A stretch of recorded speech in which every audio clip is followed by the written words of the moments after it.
Hello everyone, how's it going? How we doing? Happy Tuesday. Tuesday. I didn't find time to stream this weekend. And I don't know if I caught a bug or something over... I don't know, I woke up Sunday and I was just absolutely bushed. So I just kind of slept all Sunday. It's kind of nice when you can do that. Kids are great, but just being like, nah, I'm good. To a whole day is kind of fun too. Yeah, Lizzie Babs. But I mean, truth be told, the beard will take a while. Like, it's probably going to take a full month to get back to full strength. I don't grow facial hair very quickly. But you know what?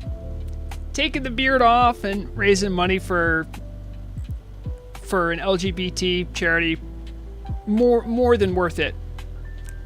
Yeah, so, and of course, hello to you, Lizzie Babs, Raukangren, and Parody. I literally just, I'm like, you know what? I could keep leveling on Rexana, but I'm like, you know, I just kind of want to lay back a little bit. I did a lot of work today. I did all the radio news, got that recorded, written, published, uploaded. Well, I don't upload it. I upload it to be uploaded. So, yeah, we'll see how that goes. And yeah, I'm just, you know, I'm like, I actually went to AQ40 with Vrograg last week. Not last week, yesterday. And I was having a good time. I'm having a good time. I have this strange obsession in my brain where I'm like, I want Vrograg to do axe rogue stuff. I'm trying to figure that out right now.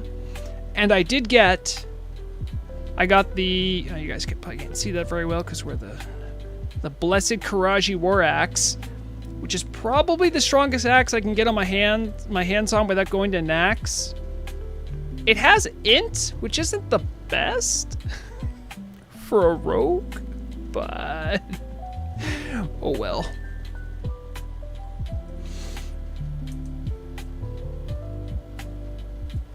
Yeah, Parody, you're not wrong. You can definitely pick up some free loot. Warlocks and shamans are last time the census numbers were out. I think shamans are doing better now because they can more reliably tank and they can actually fill all three roles. So I don't know what the situation is with warlocks. They haven't really done like census numbers, or I think Lexi did a lot with that. But she's either on hiatus or she's gone. I don't quite know the story behind that, but oh yeah, there's someone, I doubt there's any GMs watching, but if there is a GM watching, there is some warlock who keeps bringing in this demon and trying to grief people with it. Not cool. Now, I actually like materialized here because I teleported, and there was just a demon standing right here. He does blast wave that can hurt people. See that? So, you know what? I think I'm actually gonna make a ticket.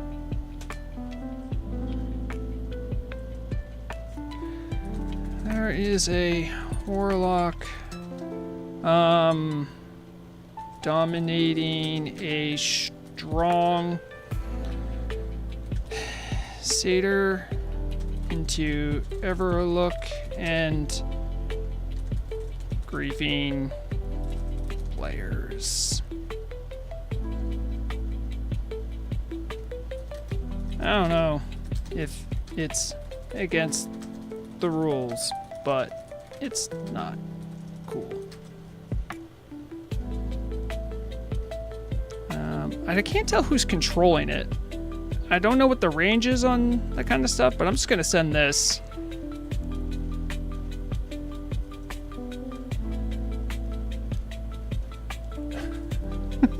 Like I said, I don't know if it's against the rules, but it's not cool. Also, for some reason, like, the guards here don't seem to go right on it right away, and I don't know why that is. Maybe it's because the Fell Domination breaks, Yeah.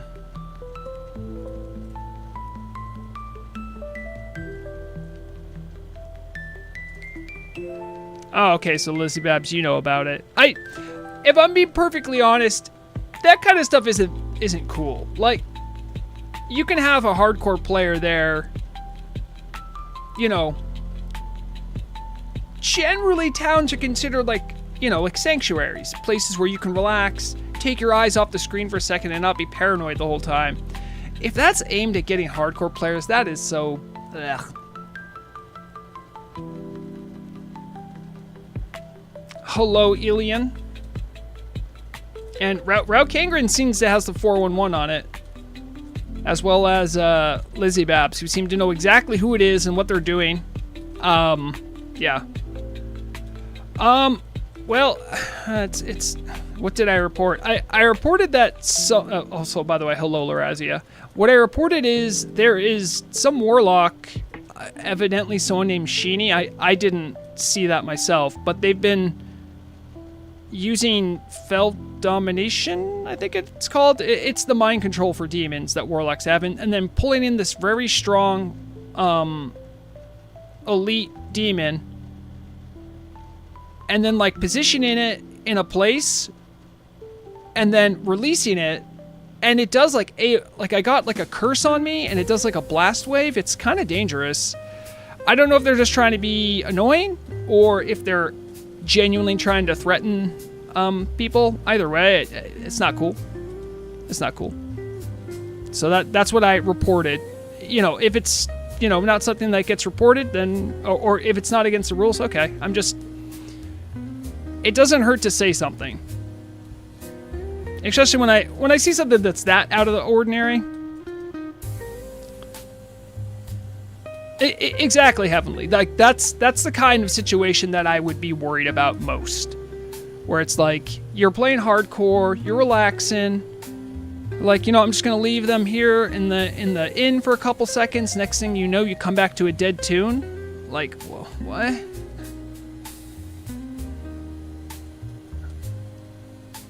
And the thing is that I like Warlock's ability to control demons. I think it's super flavorful. I don't want them to lose that because of a couple bad actors, you know what I mean? So, one of my favorite things to farm when I'm on Vrograg is killing the giants. The reason for that is because it's one of the only remaining places where I can still use my ill-advised rogue tanking spec. See, I do dodge, parry, I ignore hit, I go for setup. I actually skip adrenaline rush. I get all this stuff up. Okay. And in assassination, I get this. This isn't even super necessary, but I do that in case I need a tank, because then I can get the threat poison to proc more often. It hurts my damage a little bit, but not too much. But this is like my finely honed solo tank gear. Just standing still, if I do avoidance show. Well, I do have a Elixir of the Mongoose, which I'll probably put back on if I'm being honest. But I have 67 avoidance without any other buffs. I do have Gift of the Wild, so that actually does add some. That's 12. But, you know, even if I didn't have these, it would drop down to like 65-ish, I think. So that pretty much alternate Ghostly Strikes and Flourish. And if I need to, I pop Evasion if I like pick up more than one. It works.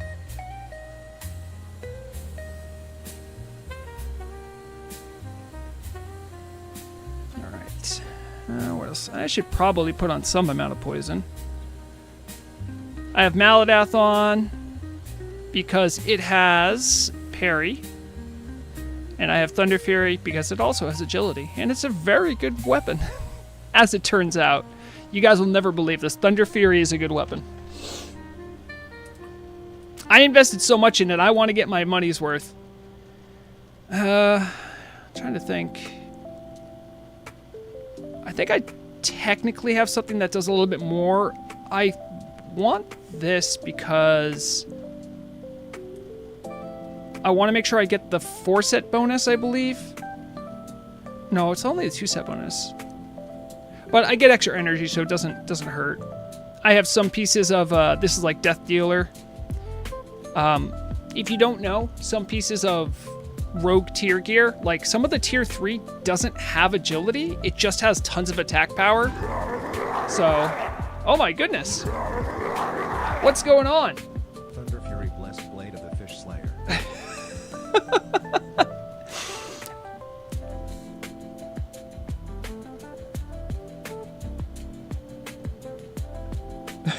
How did you guys coordinate that? Well, thank you, Lizzie Babs and Parody. Appreciate that. I don't know what. Wait, what's DKK? I don't know what is that like Dutch kroner? I think it's Dutch kroner. I know what dollar is because I'm American.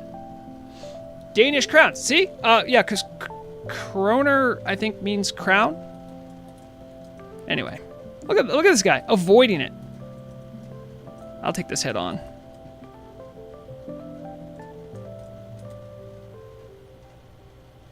For some reason, Lizzie Babs, yours took longer to clear, but I saw yours earlier in the chart. I think those are super chats. I'll read it. It says, Lizzie Babs just wrote number 1. Oh, I didn't want to do that. And Parody wrote Thunder Fury, blessed blade of the Fish Slayer. Look at this guy. He thinks he's all that.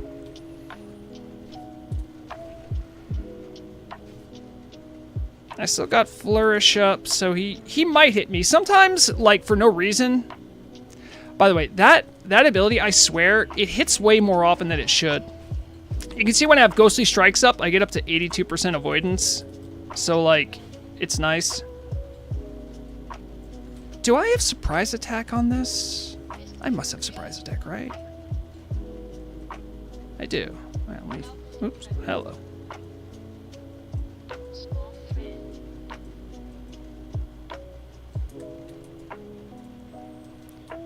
Do I remember who Blackwing Guard's Warlock class lead is? No? Murog, because she's available. And she knows a lot about Warlock. About the Thunder Fury thing, always have been, don't know why people didn't realize it though. Yeah. Well, also, thank you, Larazia, all the same, I appreciate it.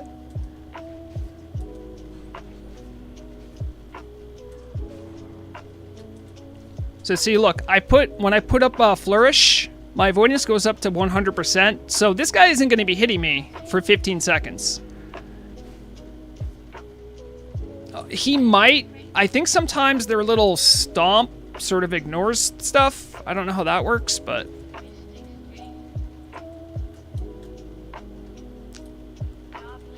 Oh yeah, no, definitely, like, here's the thing. Even though Murog isn't a class lead on Warlock, she loves the class. She knows a lot about it. So don't let that, like, dissuade you.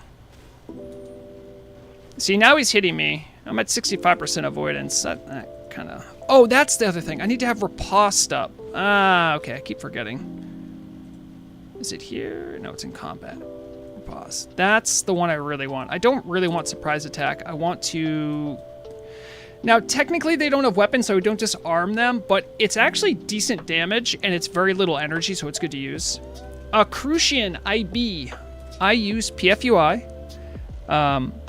If you are, for some reason, really interested in using my specific one, I can show you a couple things. Hold on, let me stealth here. So if you have PFUI, you can do /PFUI. Oh, sorry. Hold on. Sorry, I am streaming. Didn't mean to get back to you late. Hold on. What was the name of that warlock? Someone seemed to think they know who it was. heard it is a warlock named Sheeny, but didn't confirm myself. The GM actually did get back to me.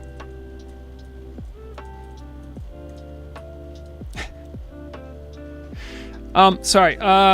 Crucian, I was getting to this. So if you do /PFUI, this menu comes up. It's there's like a steep learning curve, but once you learn it, you can do tons of stuff. I always like show this off. Like this is what my UI looks like. So you can move anything. You can resize anything. Like this is like my raid frames here.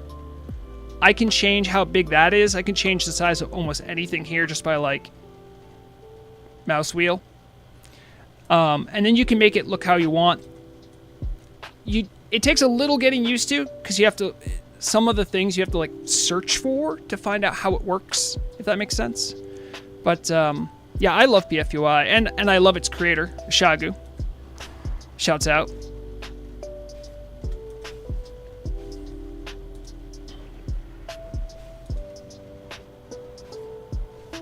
Now, I could have interrupted that spell, but if I'm being honest, after fighting these giants many, many times, their rejuvenation does like next to nothing compared to the damage, so you might as well just let it go off.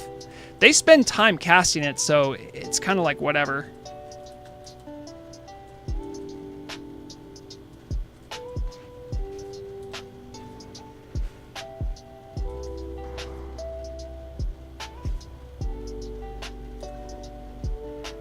I feel like the ones that there's two giants types. There's the preservers and I think there's the maulers. Is it? Oh, hello, little Karen. How's it going? There's preservers. Oh yeah, there's preservers and giants. Giants are the ones that do knockback. The preservers do the heal. The preservers are usually a little easier too. Hey, Jose, how's it going? Muy bien. Muy bien. Because it's a chill day.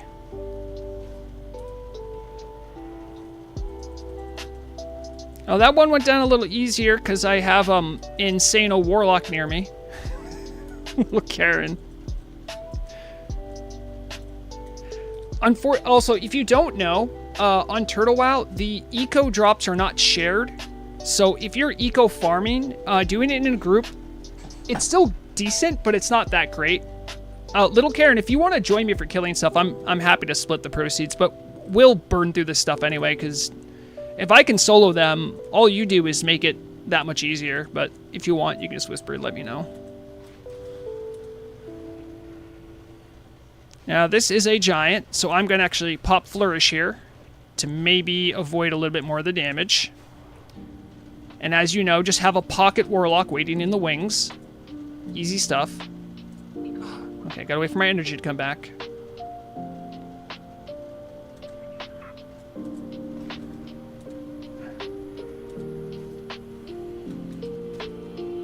And that's see how the giant knocks me back? Now, I have seen them knock me back when I have 100% avoidance. So I don't know how...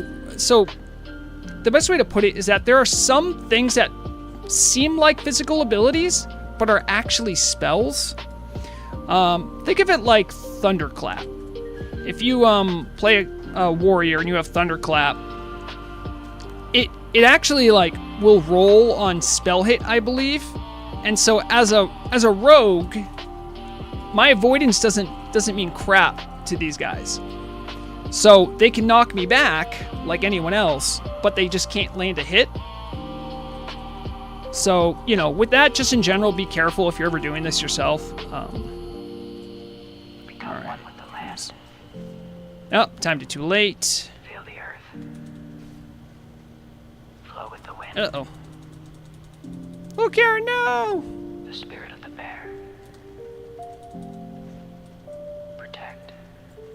Just to let everyone know, the GM did get back to me. Said, no worries. I hope you have a great stream. I'll take note of the name and investigate.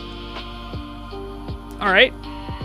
And see, that's fine for me. That's, you know, if what they're doing is okay by the rules of the server, like I don't mind. Right. Look, Karen, don't go. Don't go. Hold on, I got something for you. Oh, I was just about to bandage you myself.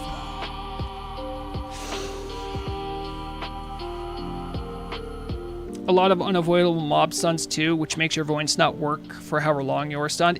Yeah, premium, exactly. Now, there's like... So, like, to find spots where doing solo tank is kind of actually tough, because you have to find mobs that are worthwhile, right, for your time, and also have the added benefit of... It's sort of like patchwork, right? The reason rogue tanking worked is because Patchwork doesn't have any spells unless you kite him, right? Everything he does is physical. There's no stun, there's no knockback, none of that. That's why rogues can do it, or could do it. But most mobs in the game, they usually have something, especially elite mobs. They usually have a spell or a weird ability. And as a rogue, if you're going to try to solo an elite, you got to kind of weigh that out. Another spot where this is actually really good is in the elites in Silithus. There are some exceptions, but most of the mobs there just hit on a physical table. You can avoid the ones you don't want to kill, but you could just do that. And, you know, if someone's doing duty quests, if someone's doing, you know, reputation things there, you can help out as a rogue. You could even tank. Most of them, you could even stun if you're in a situation where your avoidance isn't that good. And just to show you guys, so, like I said before, like, this is a smattering of... So that's tier 3, Presters... Tier 2.5, Shifting Cloak, 2.5, 3, Tier 2, story about that one, but 3, 2.5, Band of Reanimation, that's just agility, Bone Scythe Ring, has a lot of agility, the Agility Bow, right? I have DFT, little known fact, most people don't care about this, but it has dodge. It's actually useful, and I literally use the Onyxia Blood Talisman. It gives me 7 defense and 2 parry. So this is actually a really good avoidance trinket. I try to balance like offense and defense when I'm doing like solo tanking, but I wanted to show you guys this. I open up my bank here, right? So right now, this is like my solo tank stuff. If I want to do DPS, just look here. So I'm at 64 point. I'm essentially at 65% avoidance. If I do like, hey, I just want to do DPS, I put on this set, and see, I go all the way from 65 to 53, and that's because I wear almost exclusively tier 3. So that shows you that there are a lot of tier pieces that don't give agility. That's like a little bit of the behind the scenes stuff there.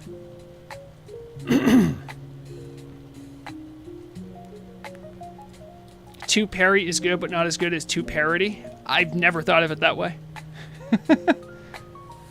We need to advocate people to show some love to Shagu. We don't want to lose him as an add-on dev. You know, I mean, I have showed nothing but love for Shagu. I always let him know he's appreciated.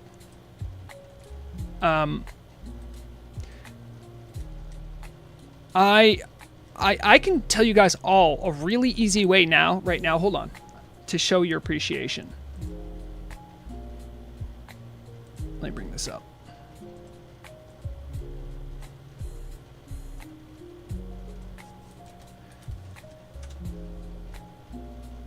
Let me bring this up. Okay, so this is shagu.org. The creator of PFUI, PFQuest, so many staples of the Turtle WoW community.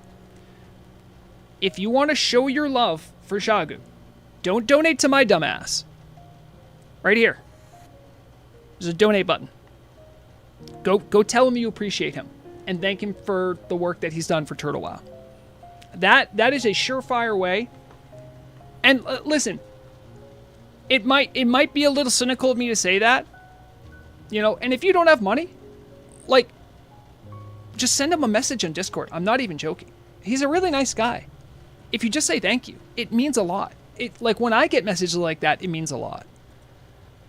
So, if you're looking for a way to support Shagu, those are 2 very easy ways. And I'll always promote that. In fact, at some point, I myself have donated to Shagu at some point. It was like a couple months ago.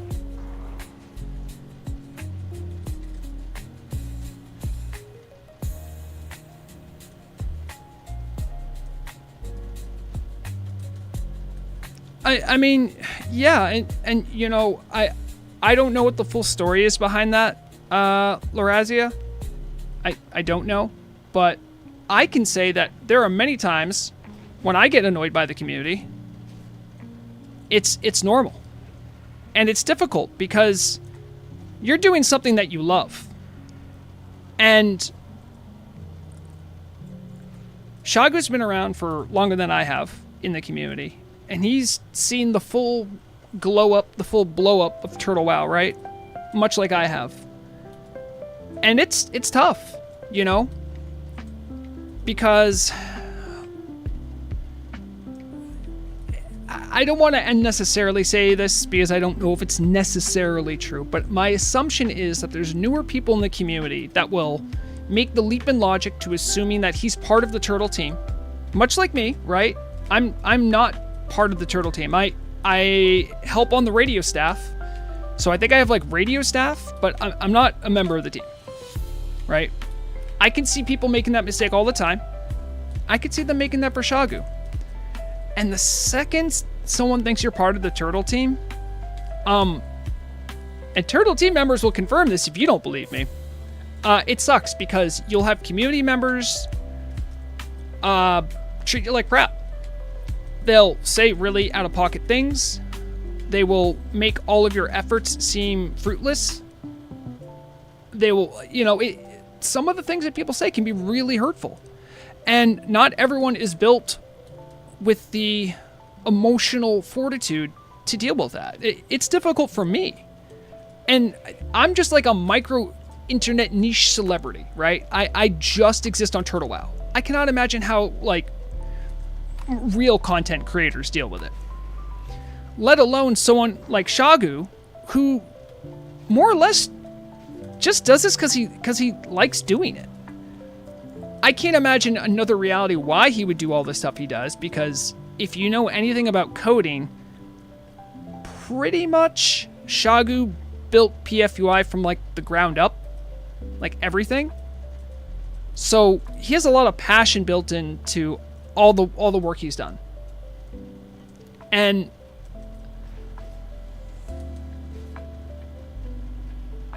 not that I want to tell people like what my secret weakness is. Oh geez, this guy's messing me up. What's going on? Oh no, little Karen, no.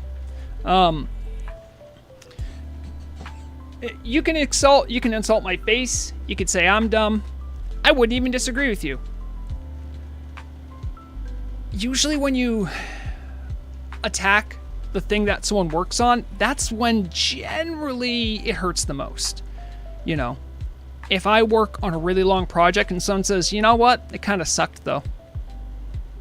That's usually the thing that hurts the most. And the only way people know Shagu is through the work that he's done. And if someone doesn't like something that he's done or hasn't done, that can be really frustrating. So, I mean, I feel for Shagu. And let's look at how things kind of changed, right? Because back in 2023, when I first started doing this, it was like a 2K pop server, right? Maybe 3K with like a good downwind draft. Uh-oh. Well, that happened. That's what I get for not paying attention.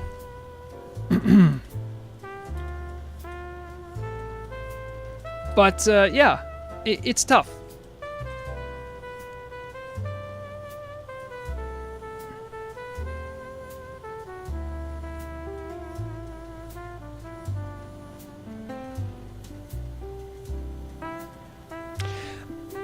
Larazia, I understand I don't have either of those tags in the main Turtle WoW Discord.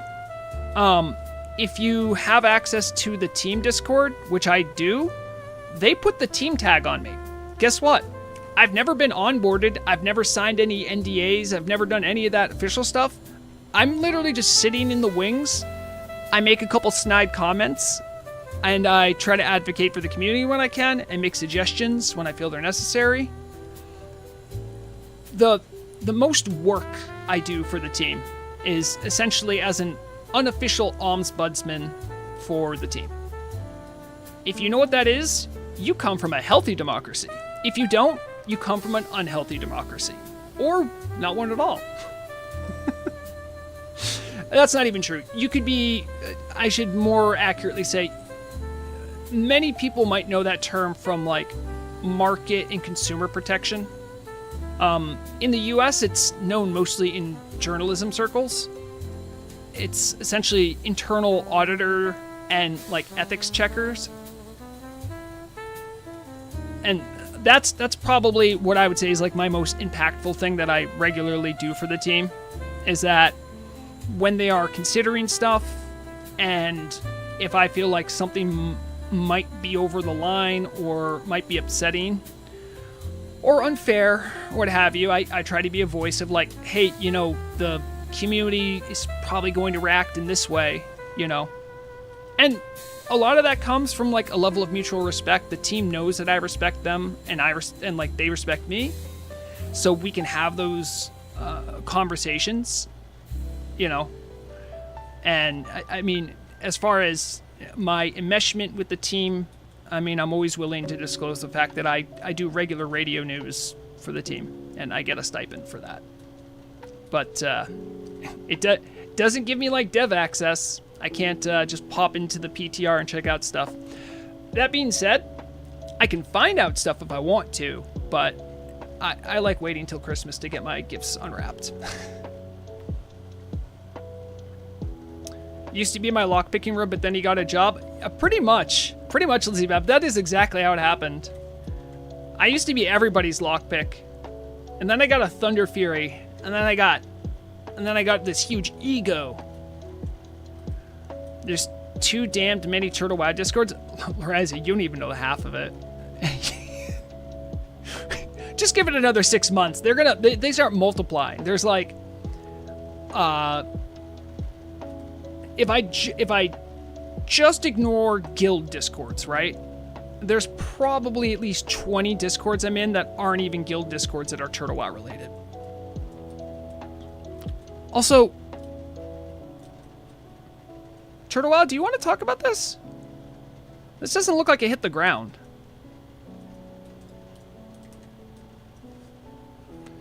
By my definition, once cash passes hands, you're a member of the team and or a contractor. Yeah, no, for us, I would probably say I'm a contractor.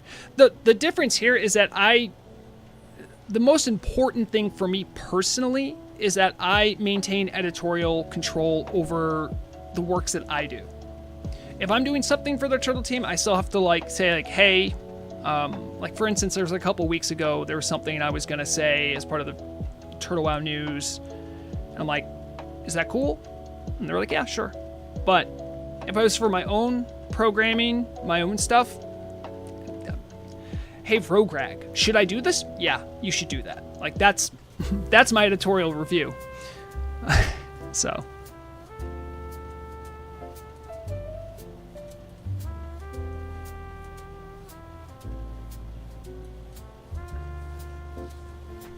Well, I appreciate you saying that, and you know, no, for us, like I'm not a professional journalist. I've always tried to portray myself as a community journalist. You know, from the beginning. Oh, wait a minute, hold on. No ferocious shilling. Hold on. I love a good shill. Now my show that is tomorrow: Pilgrim of the Signal, Tramline Torch Run, Nordanaar, 2nd of July. 2025. That's tomorrow, 6 p.m. EDT. Is that? What is EDT? Is that East? Is that European? Because I think EST is Eastern Standard. / Eastern Daylight Time? Okay, all right. So that's 6 p.m. my time. I might actually go, well, tomorrow? Yeah, I think I'm recording something with Pardon the Pummel tomorrow, but I should be able to make that.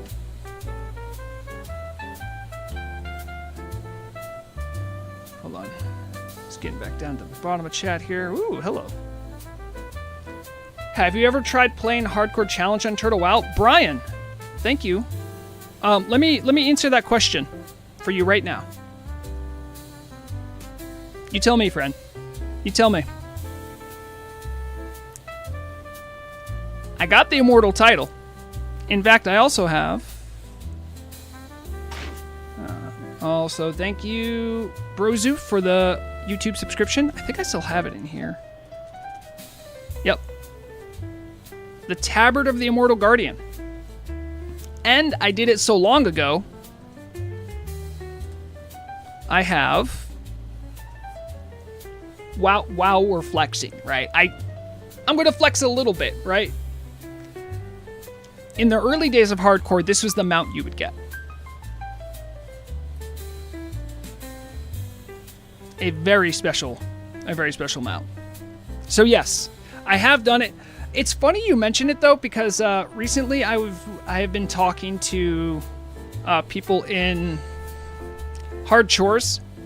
I'm helping this wonderful fellow by the name of Rodfather. You probably heard me mention him a couple times. Really great dude. He had some setbacks in IRL. He had an injury that made him lose the ability to move one side of his body, essentially. So he's been like relearning how to play WoW. It's a really heartwarming story. The guy's great. I've been chatting with him on and off, but he's a member of Hard Chores. Sorry to get diverted there, but so while I was chatting over there with the people in Hard Chores, they were like, Vrograg, when are you going to make an Immortal tune? I'm like, oh no, please. No.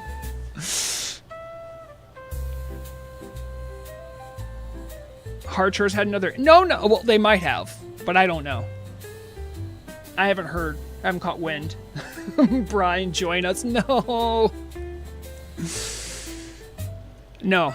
Not yet. Not yet. Although, I don't think he's Guildmaster, but one of the muckety mucks of Hard Chores, Sage, Sayge, is he was actually like came up when I was leveling my hardcore. Like I knew him from way back then.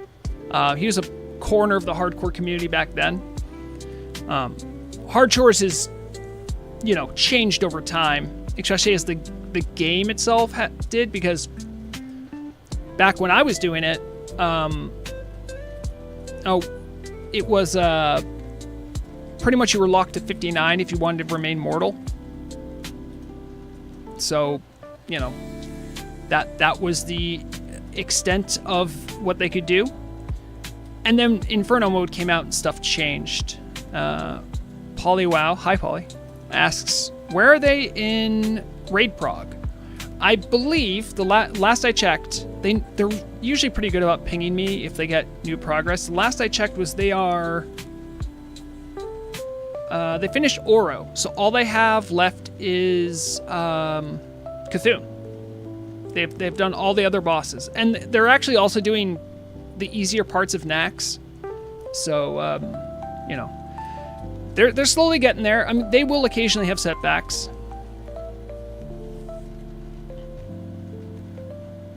And yeah, Larazzi, if I remember correctly, they lost 7 raiders from an incident.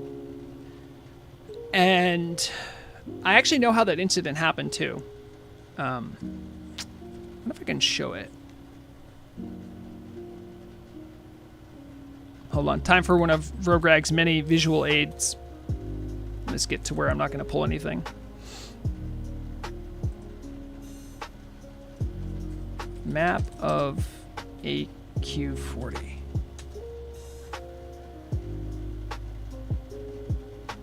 Images. No, I want a map.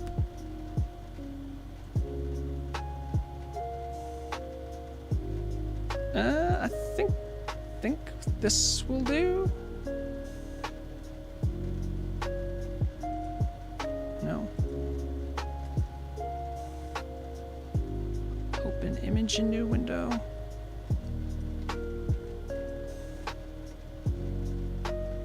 No, that's so low resolution.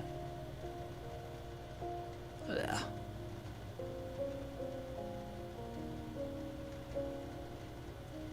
All right, bear with me. Oh, this one's nice.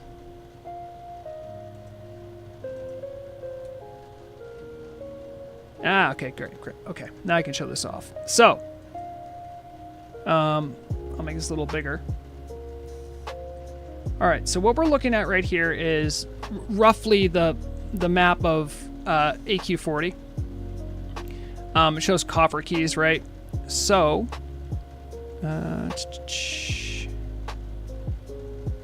I believe players come in. Where do players come in? That's Oro. That's Twin Emps. That's Huhuran. So it's right in this corridor right here. So they had just finished Huhuran. And sorry, they didn't even finish. They had pulled Huhuran. Now you see this long corridor right here?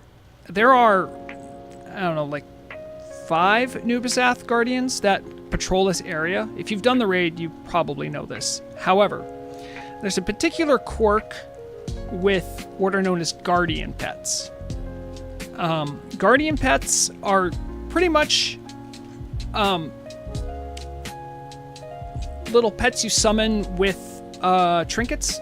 Generally, there's a couple like pieces of gear that do it too, but that's a good way of remembering it. Like the dog whistle makes a guardian pet, right? Bear of Peasant Collar also makes 3 guardian pets. And here's why that matters. So there's a tried and true strategy on Turtle WoW. When you're fighting Huhuran, she throws out these stacks of poison, right? But it's based on who's closest to her. So a lot of teams, especially a very conservative team like Hard Chores, they use the Peasant Collar to make a bunch of targets for Huhuran. So like that makes sense. That all adds up. That's good. That's a normal strategy people use. However, Guardian Pets have this weird thing that if for whatever reason, if you happen to be looking down this corridor, if you right-click on a Nubisath, sometimes your Guardian Pets, and you could be like 300 yards away, your Guardian Pets will go like, bet, I got you, and they'll just run that way. Sometimes you just have to have them like targeted. So what happened was they were doing Huhuran. They were in the phase where they had popped their Peasant Collars, and one player, I wouldn't even utter their name because that would feel bad. I think Hard Chores knows who it is, but anyway. So one player had that happen to them. So an Anubisath came all the way downtown from here and joined the fight. If you fought those Anubisath Guardians, you know they're almost like mini boss level. So you're finishing up Huhuran, and then you have a guy like throwing meteors at you. That's how they lost players. It was very unfortunate, and one of them was also a Thunder Fury wielder. So that was the big hit to morale they faced that's like a month and a half ago, I think. Anyway, hope you guys enjoyed my explanation. Oh, did that not go away? Oh, it did go away, but okay. Yep, exactly. Oh, you're fine, Laura. Lizzie Babs, I can handle them without you. There were definitely enough Peasant Collars. In fact, there might have been too many. In fact, I have mine right here. I wonder what happens if I use mine.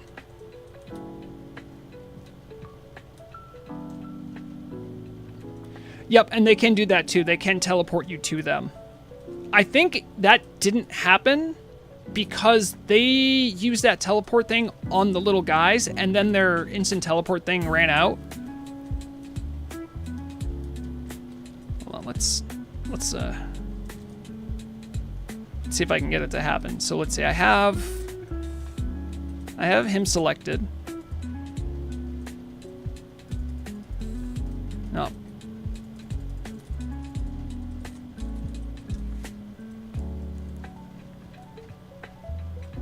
Get him, boys!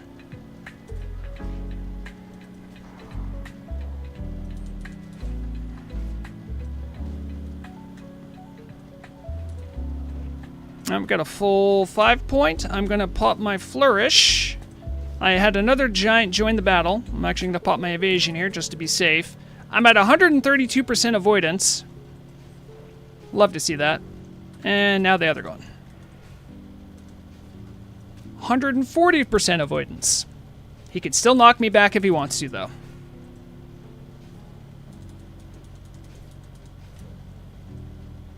Oh, all my little guys died. Or they ran out. I actually don't know how that works. But yeah, stuff like that can happen. And also, I didn't see... No, for us, do expect me there, by the way, tomorrow. I do want to drop. I had a really good time the last time I went to one of your live DJ sets. By the way, if none of you have been to one of the live DJ sets, if you can, I would say go to them. They're pretty fun.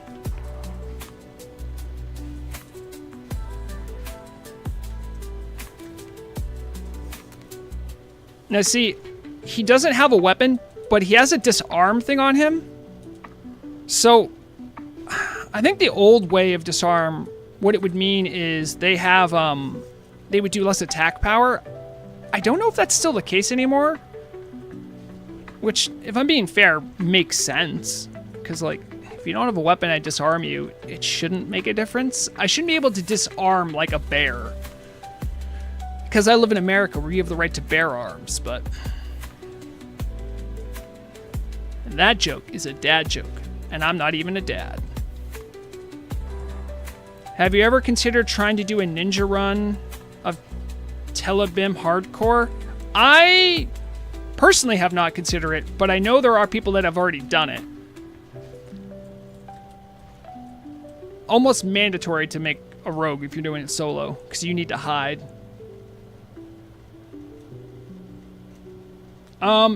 Druids can be disarmed, Larazia, if you're not in form. If you are in humanoid form, you can still be disarmed. Checkmate. Don't get into a semantics war with a Sicilian.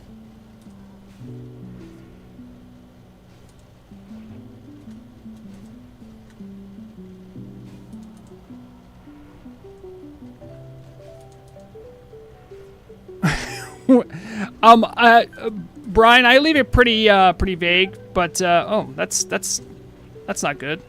Are you gonna die? Am I gonna die? Hello? Oh, that was close. Brian, I just tell people that I live in New England. That will suffice. So regionally, I'm northeast U.S.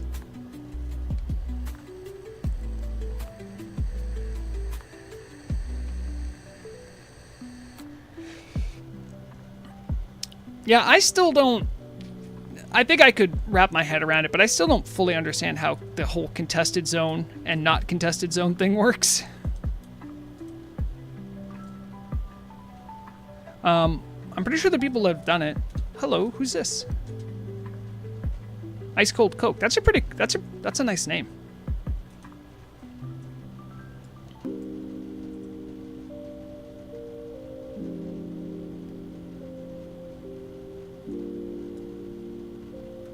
Oh, someone else out there doing it? Oh, this is a warrior.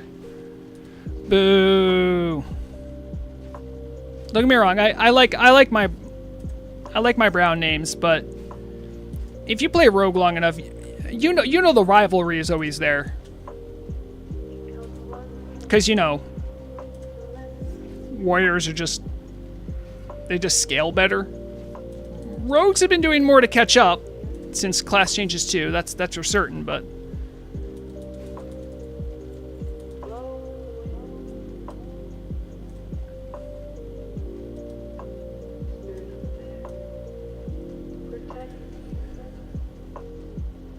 So what you're telling me, Lorazia, is that a horde on Tel'abim could get to level 50 without ever flagging? That doesn't sound right.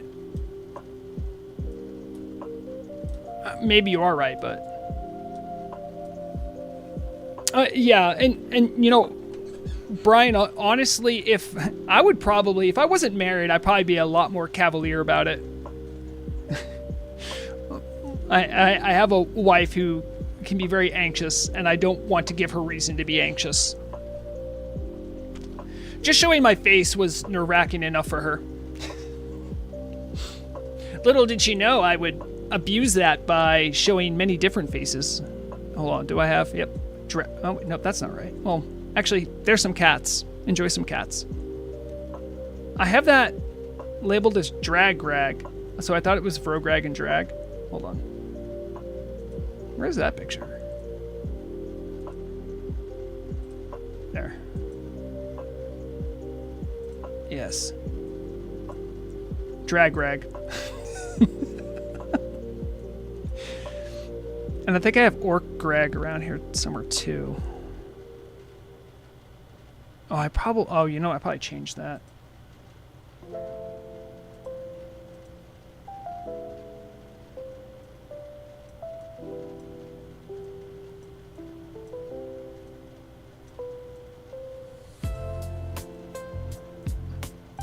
And real Vrograg without makeup. That's what I look like without my disguise on.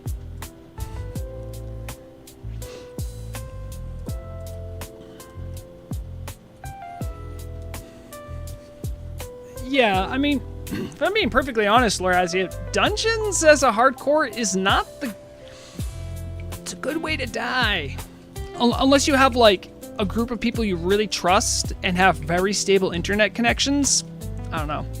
And hello, Loch Ness. Oh, Loch Ness, it's been a while. Hope you're doing well.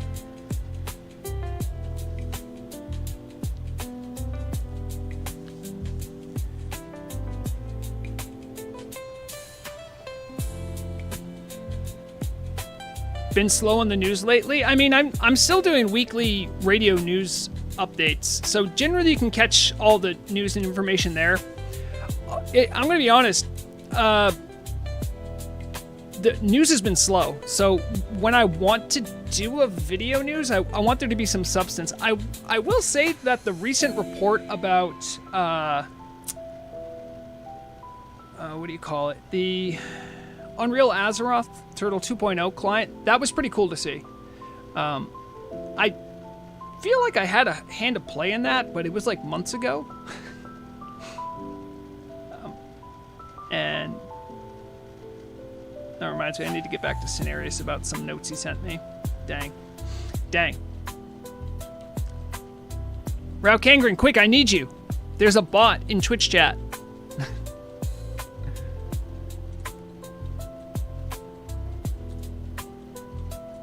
Crap, Rao Kangren isn't there. I need to do it myself. I got it.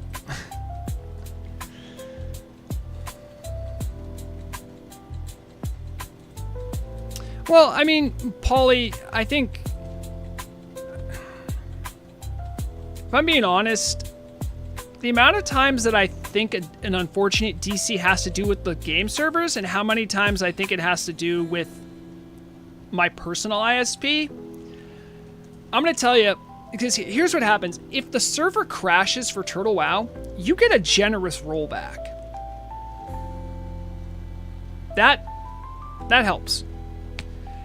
If your ISP craps out on you, according to the server, you're still standing there not putting in any commands and your character dies. I think out of the two, having a very reliable and stable ISP is better than even Turtle WoW updating their servers. That being said, if it's a high traffic time, you might do yourself a favor and not play during high traffic times, because you can still have unforeseen incidents.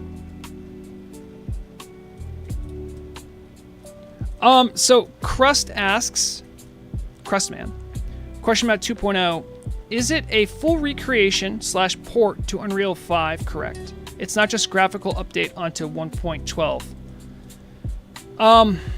So, yes and no. So there's two things going on with... So at the base level, you have the Unreal Azeroth team, who their stated goal is to recreate vanilla in Unreal Azeroth, right? So that's like level 1. That's like right here. And then off of this, there could be like other private servers, but like one of the main branches of it is going to be Turtle 2.0. Within the client, there's going to be a toggle. You can either play Legacy mode or you can play Modern mode. They will still emulate the vanilla client. However, the modern running of the client will have updated graphics and lighting and some improvements in some of like some other small things, I believe. So I hope that clarifies I hope that answers what you're asking, first off. And I hope that clarifies it for you, because I know it is a little confusing. And it is tough, too, because I know the Unreal Azeroth team is mostly just a bunch of devs in some kind of Siberian basement doing this. So, like, I gotta bother them to get information. I have, like, a regular thing where I'm getting weekly changelogs, but if I'm being honest, the last month, there hasn't been anything too groundbreaking. I'm not saying the work that they're doing isn't important, but it's not like, oh my god, they added this thing, you know. And I felt like a lot of my reporting on it was getting very rote. It was very like, they did this thing. This thing is important. Wow, look how difficult it is to make a client. And I like kept reporting that beat. It got a little old, but at the same time, what I've been doing is I've been taking these change logs and I've been asking questions of Cenarius, who's their lead dev, to try to better understand where they are at in the process. And I cannot tell you how much, and I understand why. It is just a personal frustration of mine as a journalist who wants to get this information. It's like, where are they at? What do you got for timeline? What percentage done are you? They're very allergic to that. I completely understand why, but at the same time, I know what the people want to know. That's what they want to know. No shade to them. But you can't blame me for asking what the people want to know. I'm trying my best to represent their interests. Haven't you seen the post at Torta? Yes, I actually reported on it today, Razia.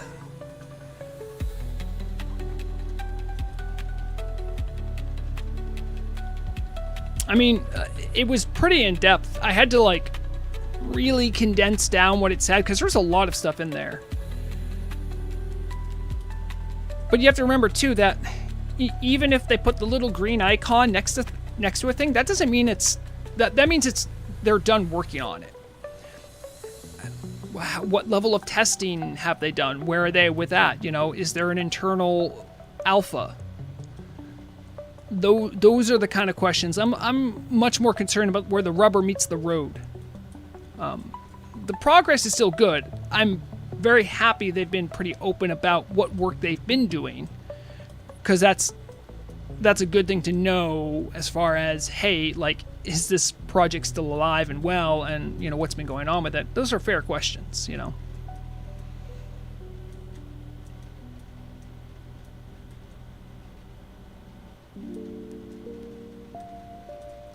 Yeah. So Lorazia, even though you'll notice in that entire report there's no percentage of how much is done or percentage of how much is left, just progress report on certain items. There's no mention of internal alpha. There's no mention of when they hope to be doing internal alpha. You see what I'm saying? Very detailed report letting everyone know what they do. I think they should be lauded for that. But it's a very technical report that doesn't, it doesn't get to the monkey. People want to know, like, when you sit down to watch King Kong, if you watch Peter Jackson's King Kong, there's like a song about this, if you know what I'm referencing. And they talk about how if you watch Peter Jackson's King Kong, it takes you forever to actually see King Kong. If you go sit down in a movie called King Kong, you want to wait like 15 minutes maybe till you see a gigantic ape swinging stuff around and breaking things? That's where I'm at. So if I have this huge list of stuff that they've done, okay, all right, I'm trying to think, okay, let's be in the brain-rotted person who just skims this. Okay, what do I want to know? I want to know dates. I want to know percentage. I want to know how close are we. We didn't really get that.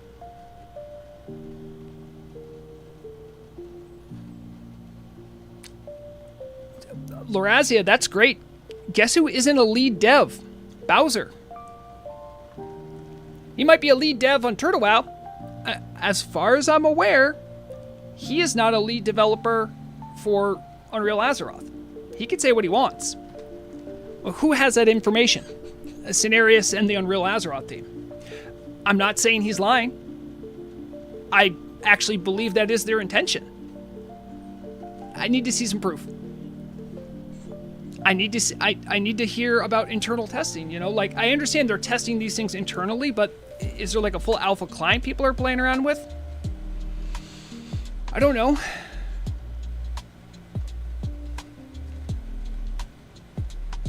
But that is true. And I do know they want that to be done this year.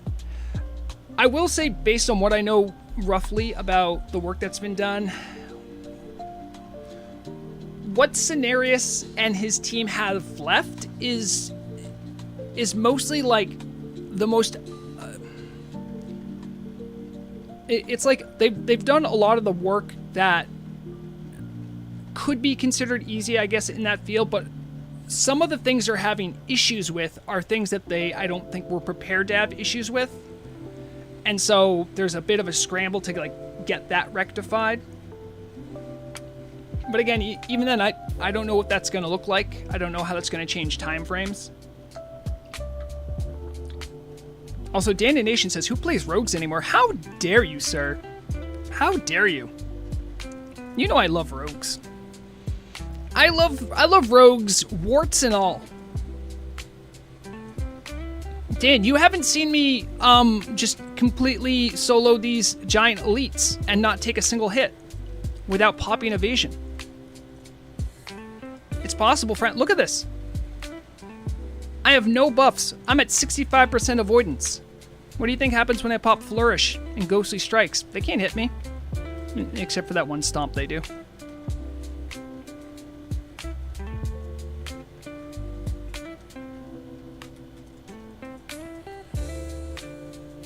Oh man, this warrior just killed everything, man. Arcarus of the high ground showing off his Thunder Fury like it's cool. I had Thunder Fury before it was cool.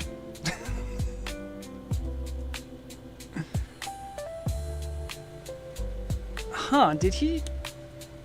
There's still bodies here, but there's no bodies here, so that means these guys are probably gonna spawn quickly. I mean, we will see about Unreal Azeroth and the Turtle WoW 2.0 client. I still remain optimistic.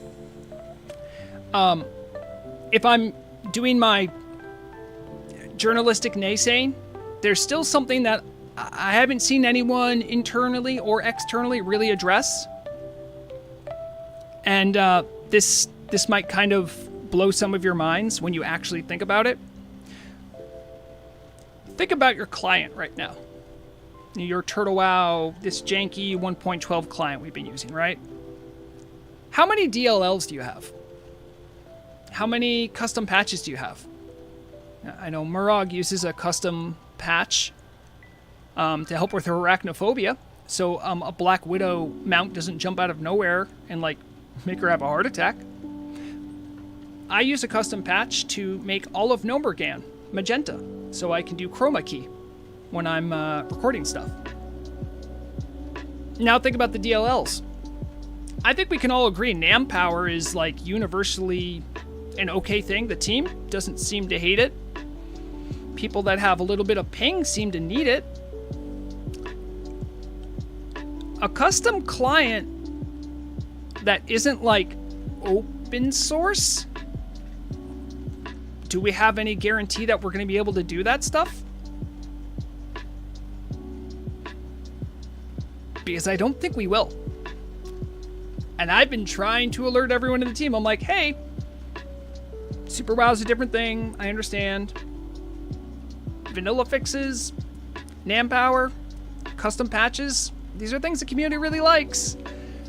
A new client would mean we can't do that. Yeah. Bruzoof is no more your green screen. It is. Yeah, if you want to hold on a second, I can show it to you. Little Karen, I'm gonna, you can do whatever you want, little Karen, because I love you and you're perfect, but I'm gonna show off Nomer. Because I want to show off Nomer. My Hearthstone is Booty Bay, partially because as a Horde person, I can go to Booty Bay and then walk into Nomer. I don't know if I have the patch running right now. I might not. We're about to see. If not, I'll just log off and then I'll throw it on. Nope.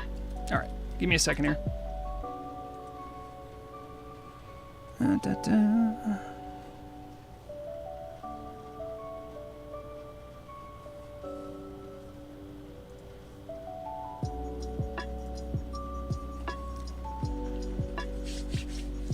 It'll be just a second.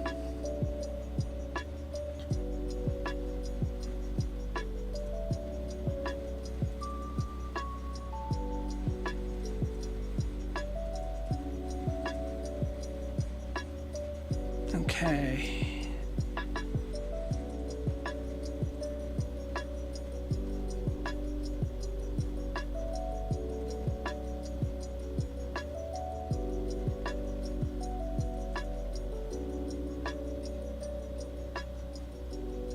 It should be named texture.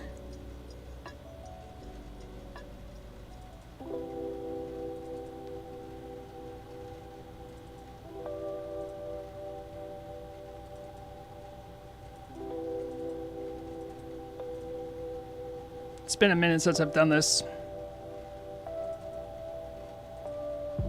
Did I save it somewhere else? I may have.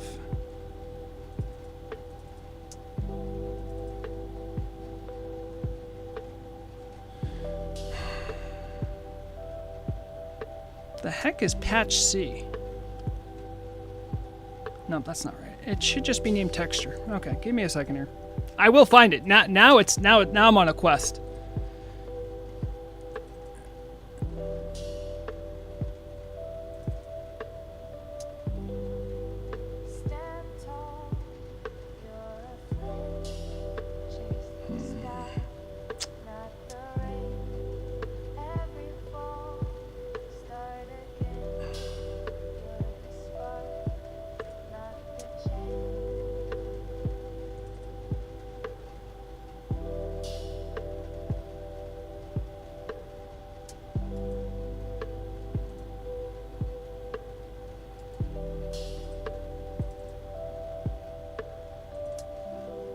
Sorry, I know it's riveting content.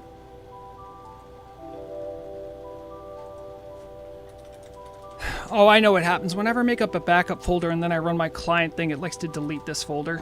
I think that's what happened. But I have it saved somewhere else, so.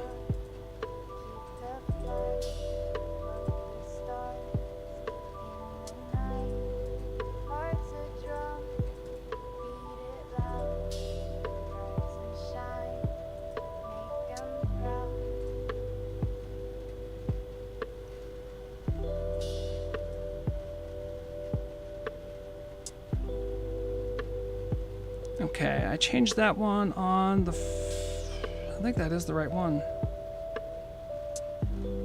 Okay, now I have to make a backup. That way, Haxer doesn't get mad at me.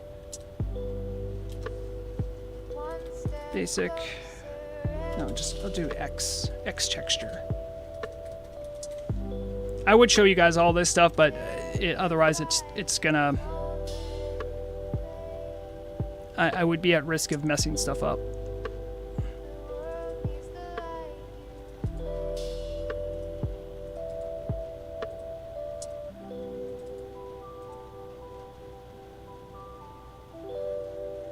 Okay, we'll see if that works.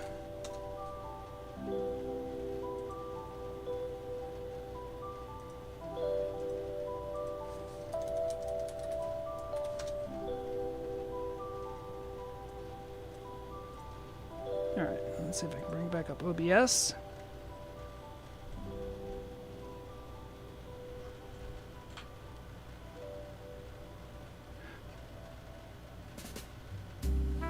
Did you... Oh, little carrot, hello!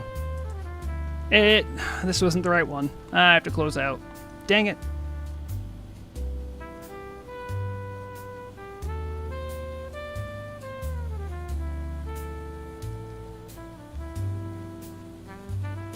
Okay, we'll get rid of you.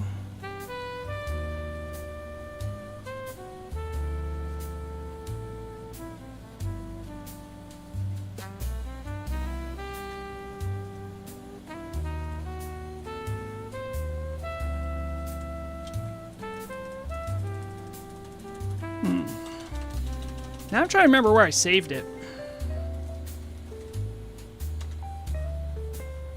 No, I don't think that's it. Where is it?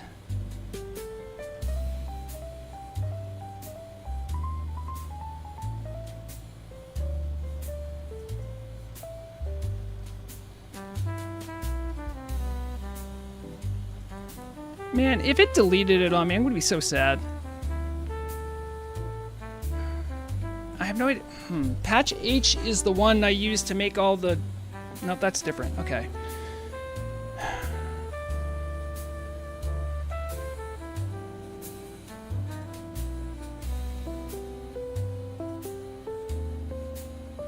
Okay, we'll try this again. If not, I'm just giving up. But trust, it's out there. I think I've shown it before, too.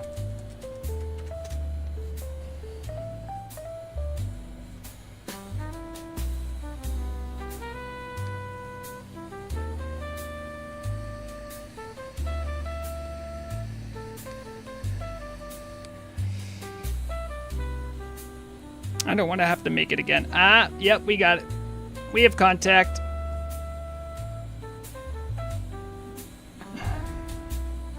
Behold, the magenta. Now, if we have an Unreal Azeroth client, I won't be able to do this. Think of what I'm missing out on.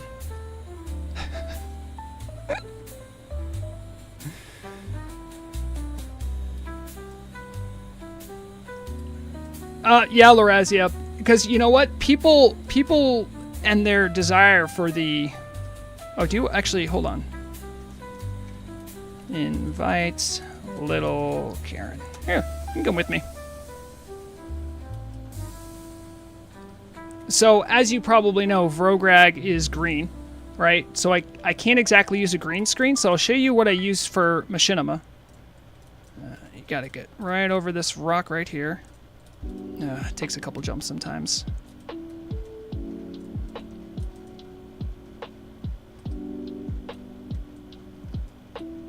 Yeah, pretty much every texture in Gnomer and many gnome buildings, I just copy pasted a flat magenta PNG,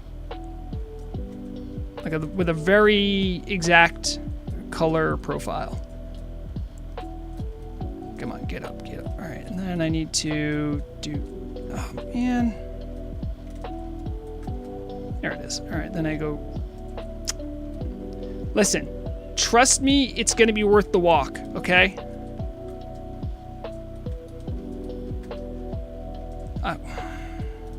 So, believe it or not, it's hard to see where walls and stuff are when they're all one color. Look, Karen, can you see what I'm going for? I need to get on that little awning there.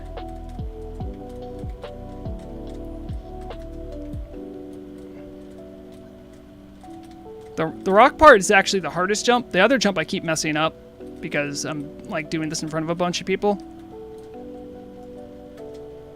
Okay, there it is. And right here, this is what I do.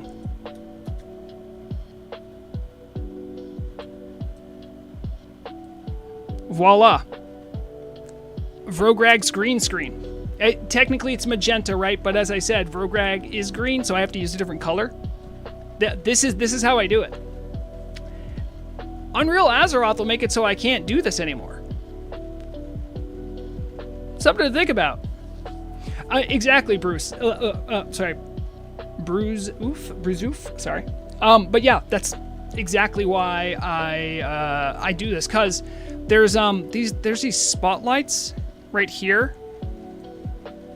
And they have a very even color, and it's very bright, so it contrasts really well with Vrograg. And then, like, you know, all I do is, you know, I get out, like, I have, like, a whole set of macros for, they're not macros, right, but, like, cheer, right? So all I do is, you know, yes, talk. There you go.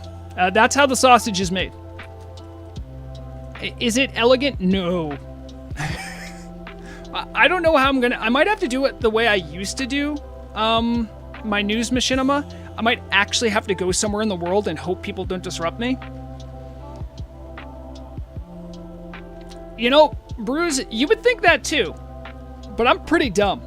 Do not underestimate how dumb I am. Or how stubborn I am. I will figure out a way to do things the way I want to do them.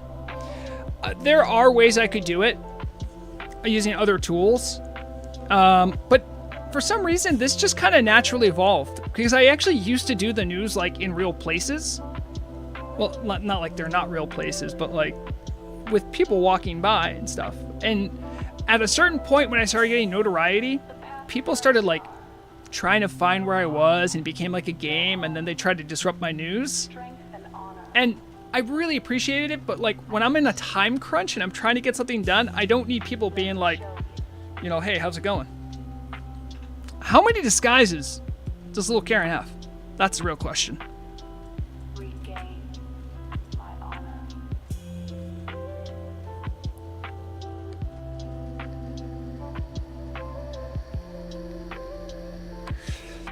Exactly.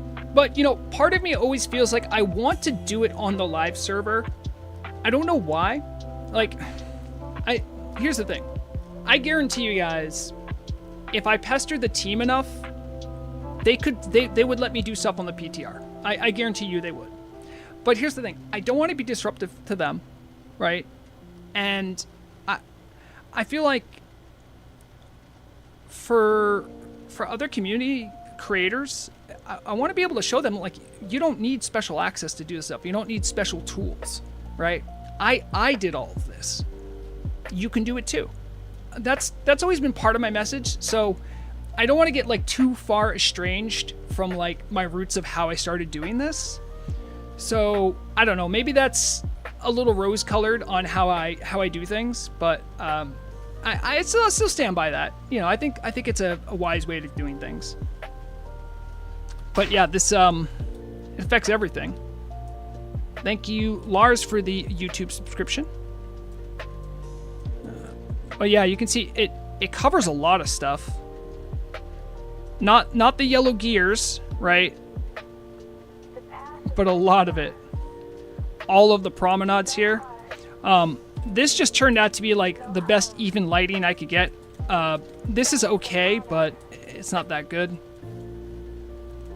These trogs pat here too much, and it's not a good background. And I believe the light is dynamic. Do I have anything that has light on it? No. Oh, I do, I think. I have Thunder Fury. Do I have it on me? I do not. Here. My Ancient Karaji Ripper looks like Thunder Fury. Don't ask me why. There.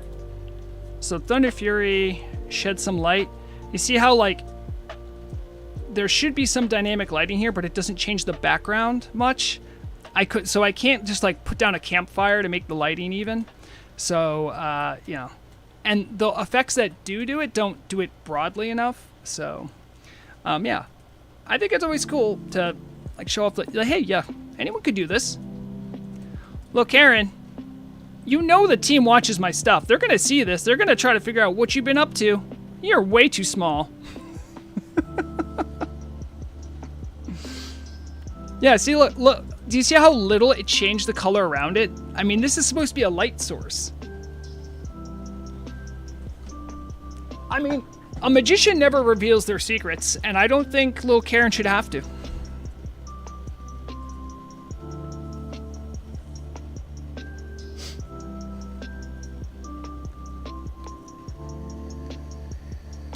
Littler Karen. Yeah, for size, for scale, look how big Auctioneer Dresbit is.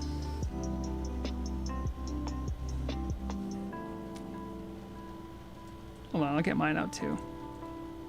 Yeah, I'm pretty sure the Auctioneer's size is not respective to the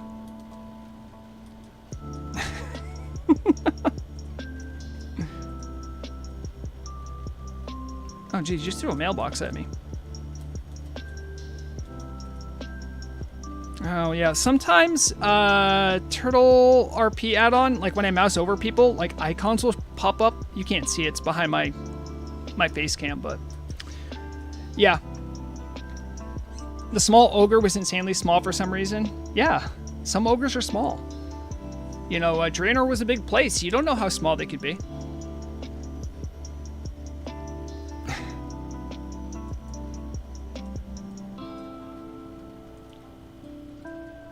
Dang.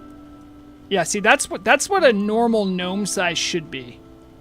Right there. Wait, Lil Karen, do you have Little Ragnaros?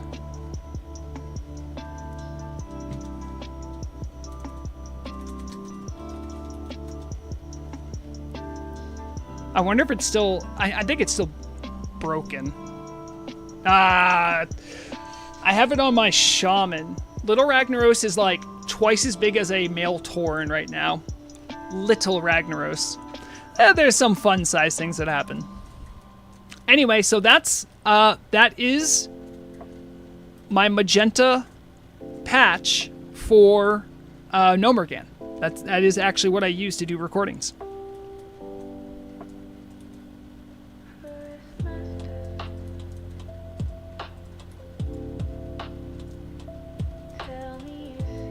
And then getting back as a horde, I had that little teleporter.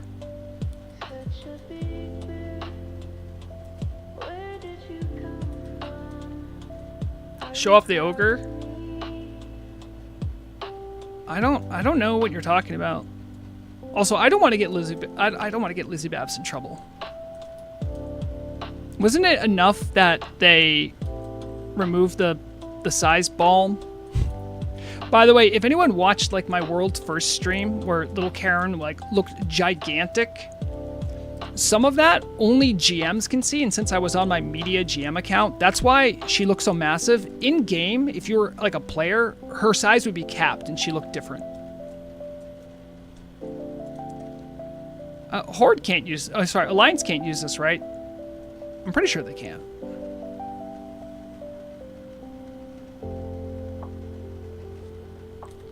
God damn, it's good. It's good to be Horde sometimes.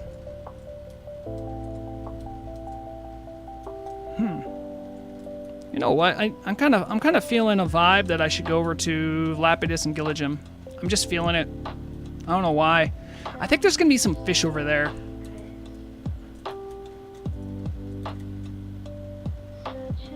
That troll looks great.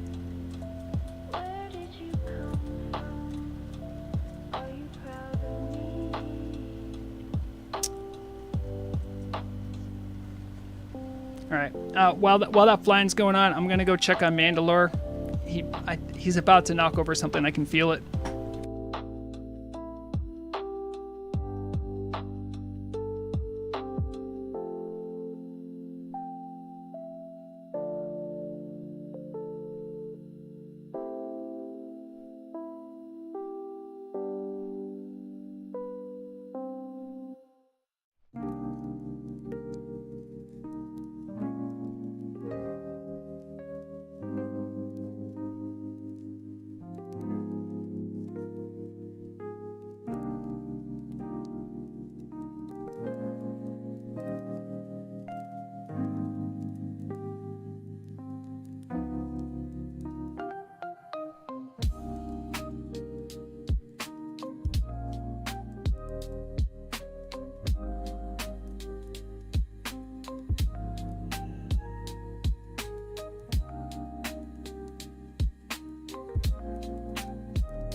Okay, we're back.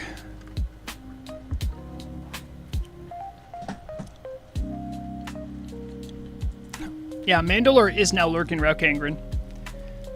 I have a quest here? Oh, that's for Ghost Mushroom. Okay, never mind. I feel like there is fishing here, but I don't quite know where it is. I guess it's time to go do exploring. I got my trusty axes on me. Fun fact, I did my axe quest recently. I don't think I did that on stream. That's a shame. I probably should have done that on stream. Where is it? Oh, that's skills. See my axes. So it's base 308. I get 3 from the racial. I get 5 from doing the quest, and I get 5 from my talent as a rogue. Or am I in the right spec? Maybe I'm not. Hold on. Probably not because I'm in a weird spec. No? Sword spec's here. No? No, it's here. Alright, so I do have that. What am I reading wrong?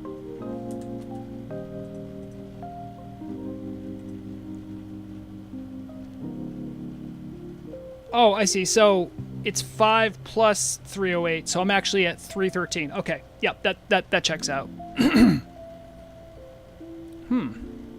I'm gonna go see if there's fish down there.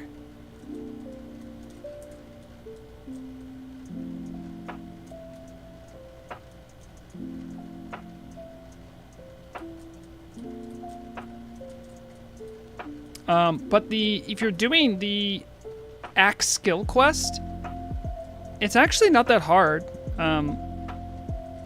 And you get to fight the Ghost of Grom Hellscream, which is pretty cool. I don't know if I'm gonna actually need lures for these.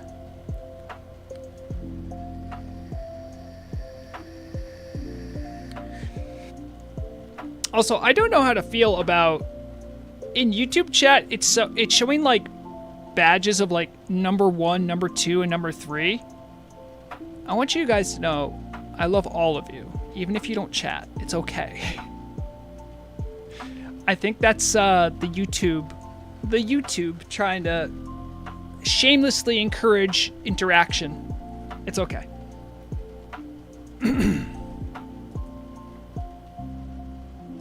Reminds me of TikTok. I don't know why, but I consider myself fortunate because TikTok for me and like shorts, it never really clicks in my brain. I just never ended up liking it. So I consider myself fortunate to have never been allured by the siren call of YouTube Shorts and TikTok. I will say what initially turned me off of this of that stuff was if any of you know a little bit of the history of TikTok, before it was known as TikTok, it used to be another company called Musical.ly, and they had quite some controversy about having minors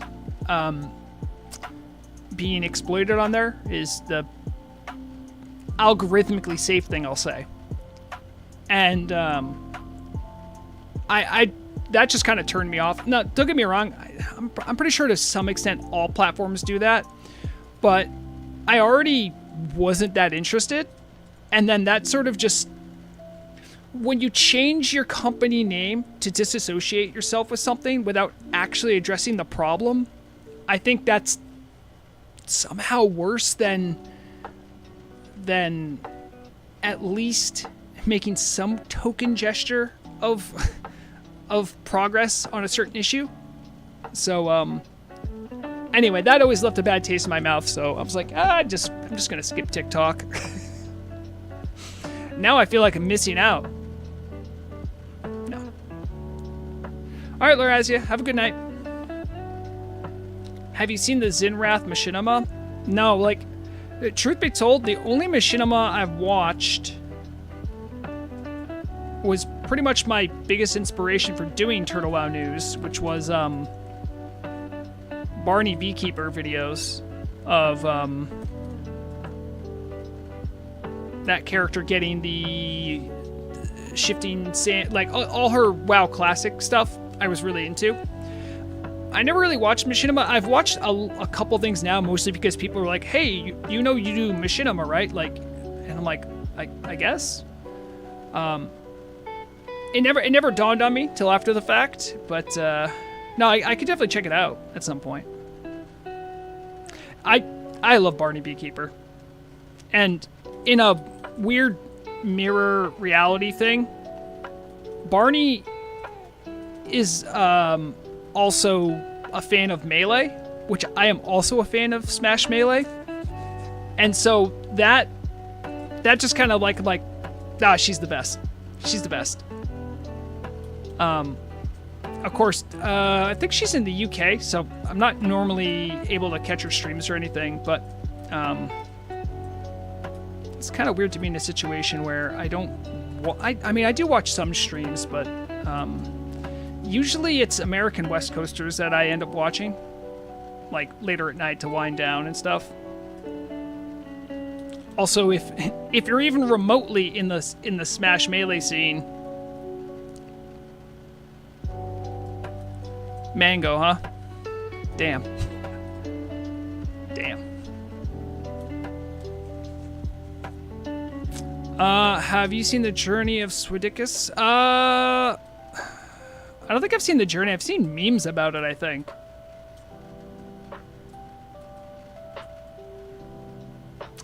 Yeah, Polly. It's really a shame. I mean, like, because, I've watched a lot of Melee in my time. I'm a big fan. Mango is, in many ways, sort of a cornerstone of the community. And, I mean, I think it's not like I'm upset about the decisions everyone made. I actually agree with all of them. It just sucks. That's all.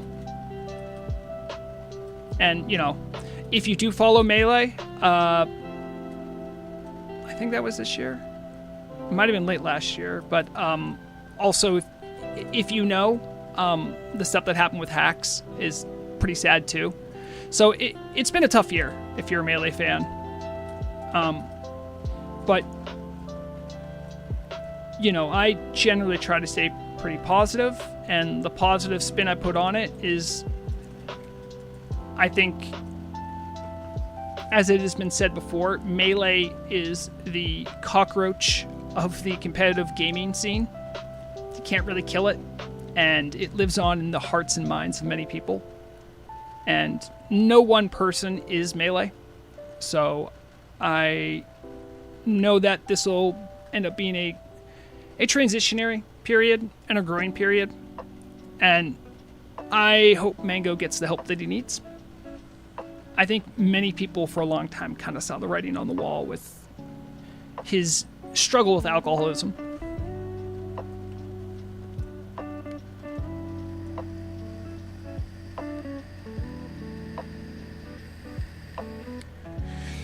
Oh, Slips, that's what it's from. Okay.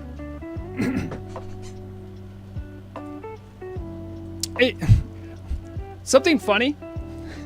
If you work a full-time job and you make content, you have diminishingly little time to watch other content.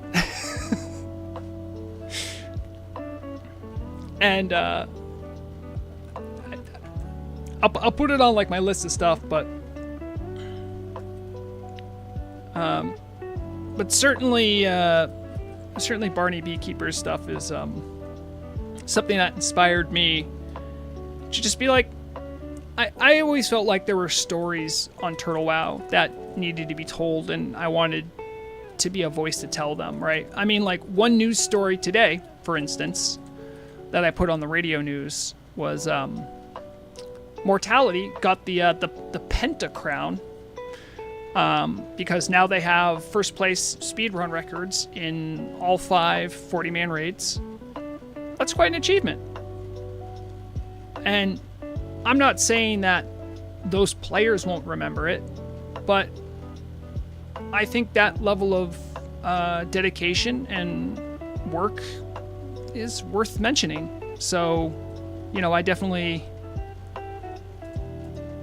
want to make that a story. That's why I always try to put in something about role-play events that are coming up. Some of the storylines there, the creativity of the people in the role-play community, they deserve a lot more credit than they get. The efforts of the Turtle team, you know, the many travails of Turtle WoW itself. It's in many ways kind of been an honor to be able to chronicle a lot of this stuff and have it get any attention. Why is this one so hard to get? Come on.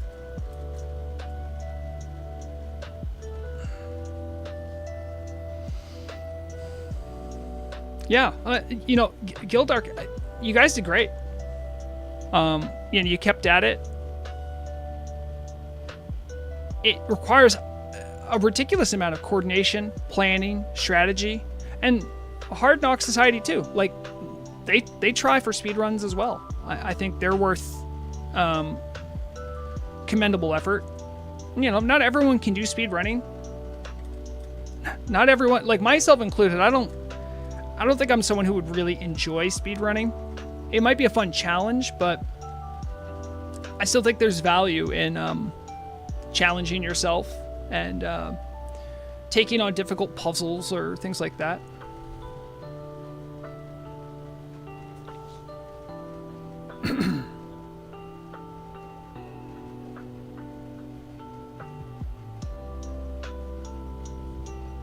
Also, Slips, I do know about Uber Danger and Barney going way back, but truth be told, I don't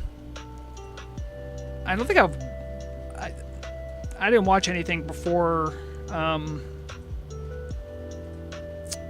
really any of the classic WoW stuff.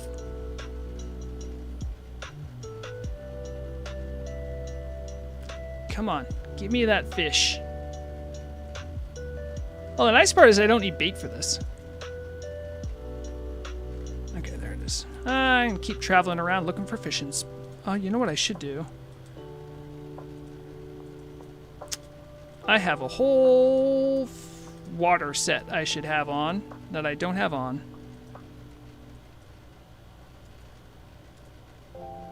Okay, let's see. I need my 2 rings, my Azure belt, my swimming boots. Oh, I can't see right now. All right. My Rethrus Tide Crest. Where are my trinkets?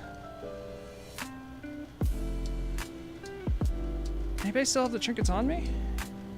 Oh, I do. Okay.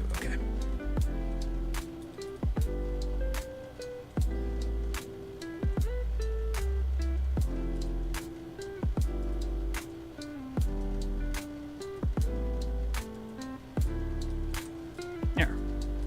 Now we go fast in the water.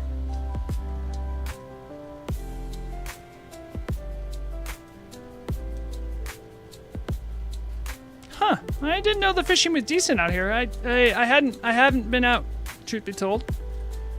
I think I've looked, but I haven't looked in this area, so this is nice. Of course, I'm nothing compared to the fisherman that Rodfather is. If anyone deserves the term, the title Fish Slayer, it would be him, not me. I have documentation of when Hard Chores did a fishing competition. He collected 3,000 stone scale eels for them. What a mad lad. I could only pretend to be as powerful as that.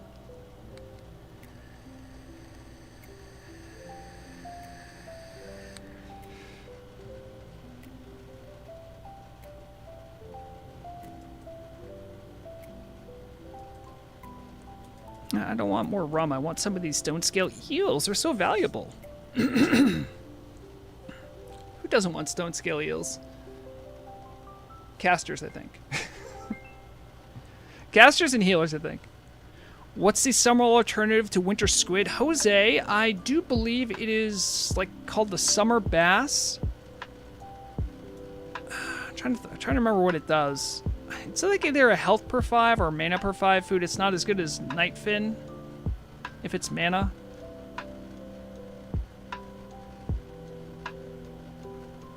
Yeah, and during summertime you can only catch it, but during autumn and spring it's like a split between winter squid. Speak of the devil, it's got Nightfin nice. However, if you guys want the CD details of some a nice way to make some money, well, you've come to the right place. Let me introduce you guys to something I like to call... Do I have them on me? Oh, did I send them back? Anyway, mountainberry seeds. So for a long time, there are... they're called... I'm trying to remember So they recently got renamed. If you do gardening and you get these mountainberry seeds, you can plant them in survival-made planters. You can have up to 5 of them, and you can grow 5 plants at a time. You have to go to an agriculture zone. It takes a lot of setup, and each planter, I believe, takes a full half an hour to do. However, you are rewarded with multiple berries of both the sour mountainberry variety and the sweet mountainberry. Now, for a long time, the only valuable berry there was what's now known as sour mountainberry. It gives as much agility and lasts as long as grilled squid. That's pretty cool. The other one gives stamina, but it's not like the best stamina food, or I think it's like a couple under, and it doesn't last as long. So it's a little underwhelming. There's no spirit on it either. It's just stamina. So essentially 50% of your gardening was not wasted, but it wasn't really useful. And those berries would just... You could just vendor them. Or you could put them on the auction house for like next to nothing, because no one really wanted them. However, in Karazhan, the Tower of Karazhan, there is, I don't know if it's a quest or it's a drop. There's a new cooking recipe for, I think it's called Fresh Garden Salad. Fresh Garden Salad is the only food that I'm aware of that gives bonus healing. So if you're a healer who feels like you need more bonus healing for whatever reason, you can make this recipe or have someone make it for you. It needs savage fronds, which are like a whole nother boutique industry in and of itself. And it requires sweet mountain berries, which, as I just explained, are normally next to useless. So the market on them has actually gone up quite a bit. This means there is a gardening seed now that has 2 good valuable outputs. So if you've ever wanted to give gardening a try and want to make a little bit of cash, try mountain berries. Look into guides on how to do it. I could go through the whole rote thing of how to do it, but true story. There, it's nice. I made a good amount of money the other day when I did 10 planters over an hour. Yeah. Jackie Chun, hello. I hope you're a big fan of Dragon Ball. Best video game song soundtrack. Got a good gaming playlist. They need an update to Everlook 1. Huh. My favorite game soundtrack. I think the answer for me is going to be colored a little bit by nostalgia. But I still stand by them being very good. For something that's generally more upbeat, I think the soundtrack from Earthbound or Mother 2 kind of 10 out of 10 for me. It is also like probably my favorite RPG, so that probably helps. Close second for me is also from the same generation of console. Final Fantasy VI. In the US, it was Final Fantasy III. Very good soundtrack. Big fan. I'm trying to think of anything else that really stands out to me.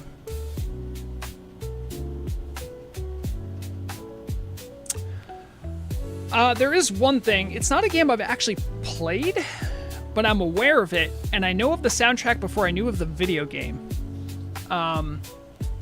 It is a very different vibe. The soundtrack to Warhammer 40k Mechanicus. It's like I think it's a tactics game. The soundtrack for that game it can stand alone. It's amazing. You'd have to understand what the Mechanicum is, I think. Mechanicus. The cult Mechanicus. In Warhammer 40k to really kind of understand why the music is the way it is. But it is very good. Children of the Omnissiah, an amazing track. Even by itself. And I hope these ghosts don't pull on me. But they're level 51 now. They'll probably ignore me. I'm trying to think. I think there's one other one that I might. Also, the vanilla WoW soundtrack's also really good too. I don't want to denigrate that. I've just heard it so much.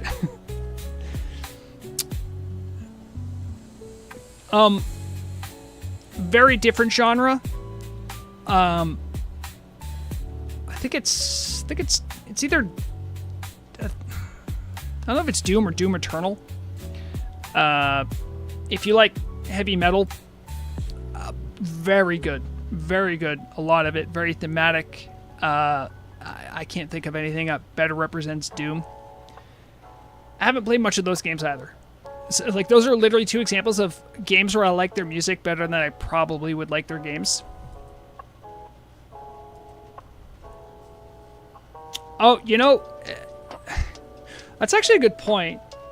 Donkey Kong Country 1, probably some of the best SNES music ever. They tried so hard on that game. I wonder if I still have that tape. You reminded me of something. Hold on, I'm going to finish up with this pool, and I want to show you something, Jackie.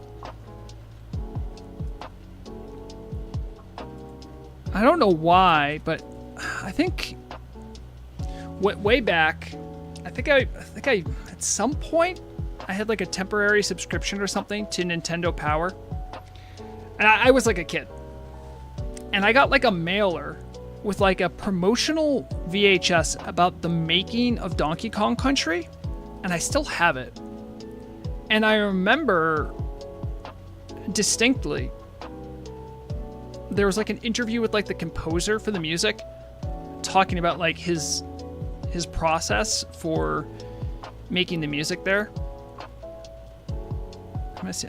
So when I finish this pool, I'm gonna see if I can find that that VHS. I think I know right where it is. Oh, Final Fantasy Tactics. Also very good music.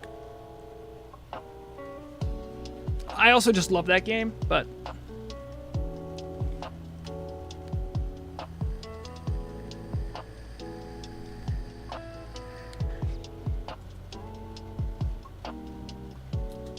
all right, be right back. I'm gonna get that tape.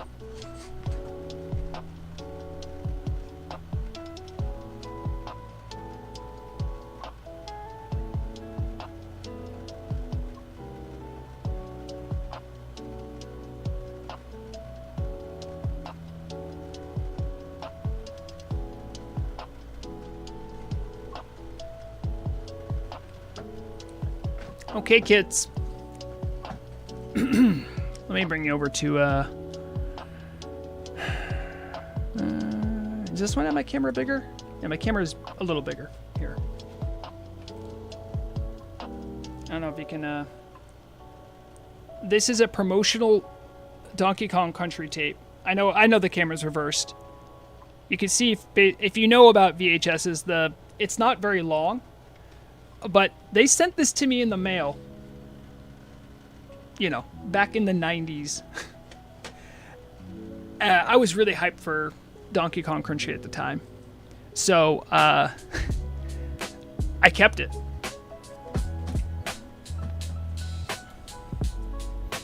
I don't know why, Jose, but Final Fantasy VII didn't quite grab me as much as Final Fantasy VI did. I'm not going to sit here and say it's a bad game. It's not. It's an amazing game. But I kind of vibe more with Final Fantasy VI. And I think that's why the music had a bigger impact on me. The music's good. Don't get me wrong.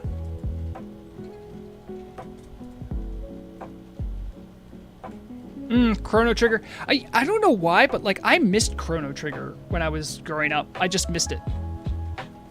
I heard other people talking about it. I just didn't play it. I don't know why.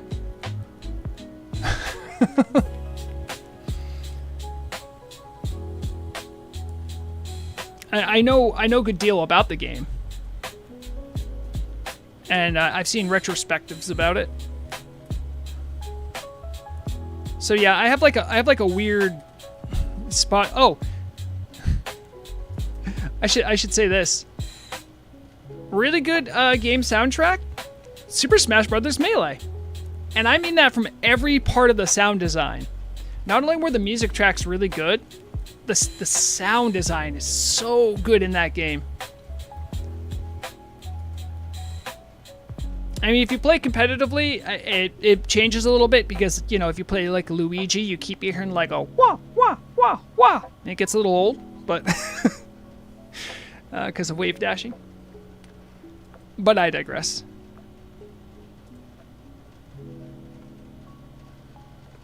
And it's like, who does? Yeah, ice climbers do a lot of wave dashing. And it's loud. Peach has an annoying one, but she doesn't really wave dash because she has way too much traction. It's not really worthwhile. But the noise for her double jump is like seared into my memory. If you know, you know.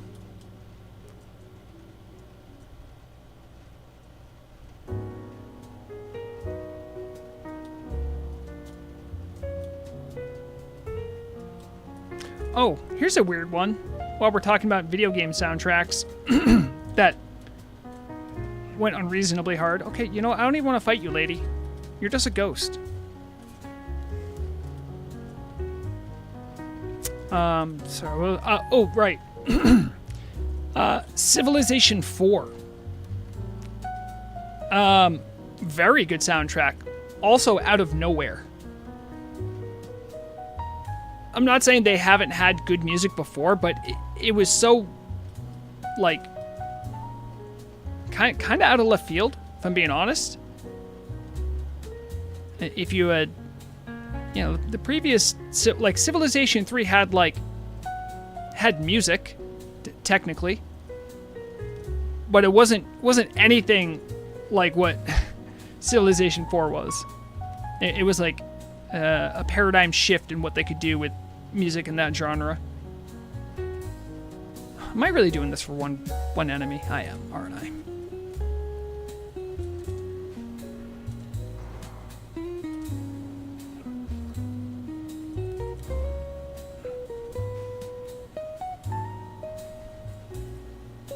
Oh.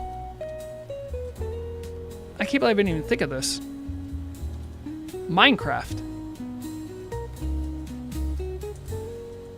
Really good soundtrack on Minecraft. Am I not? Can this be obtained? It must be. Okay. Yeah, the Minecraft soundtrack's really good.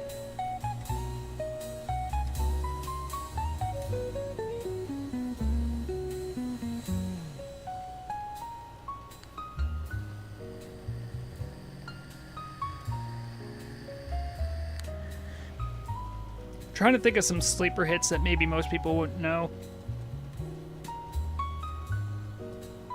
Oh, I think most people know this one. But if we're talking about video game soundtracks, if Mega Man 2 isn't on your list, go listen to the Mega Man 2 soundtrack. What they were able to do with 8-bit music blew my mind then and now. Oh, yeah, Loch Ness, yeah. Yeah, Morrowind, Oblivion, and Skyrim. Very good soundtracks. I think they all have their own distinct flavor that stands on its own too, even. You know, some music teams just got it, you know? And whatever they're feeding them over there at Bethesda must be good. I don't think I could actually recall the Morrowind soundtrack if you put a gun to my head, but I certainly could recognize Oblivion or Skyrim. It's been a long time since I played Morrowind.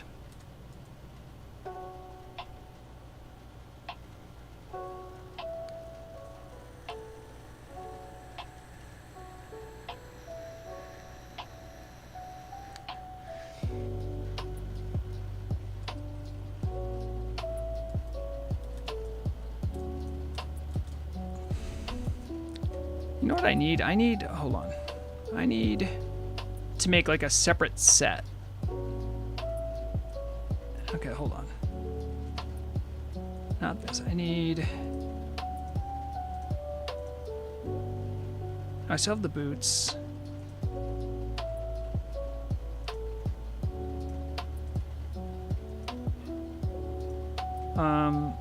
This would be a...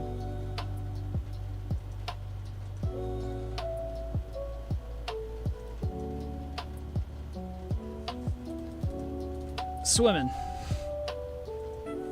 And that way I can like click it on or off, so I can go.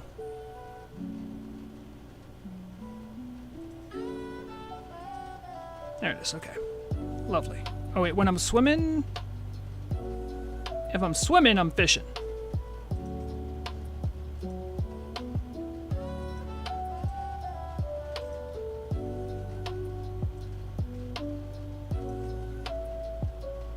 Okay, now it remembers.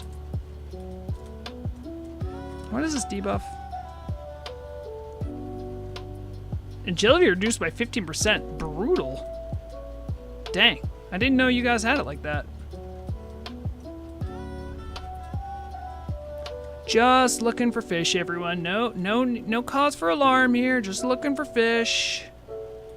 Go about your day. I'm pretty sure I swim quicker than I walk. I do. Alright, see, now there's a water elemental protecting that fishing node right there, but I will defeat him.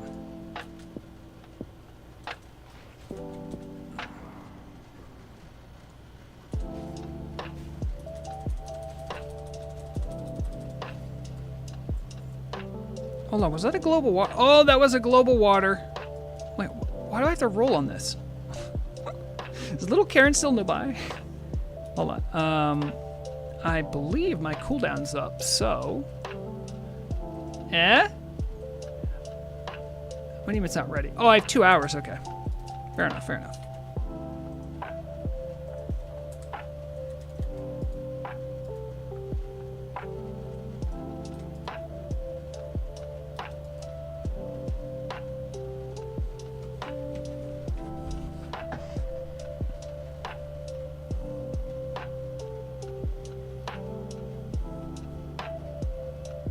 I realize that a lot of the games that I listed are games that I have played a lot of, or like, even if I haven't played them a lot.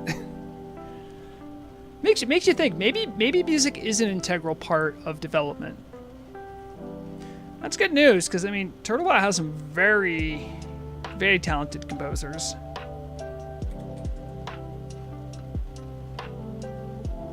I know, because they're all prima donnas. Actually, I would say I would expect someone who really does care about their craft to be a little stuck up. I'm not even joking.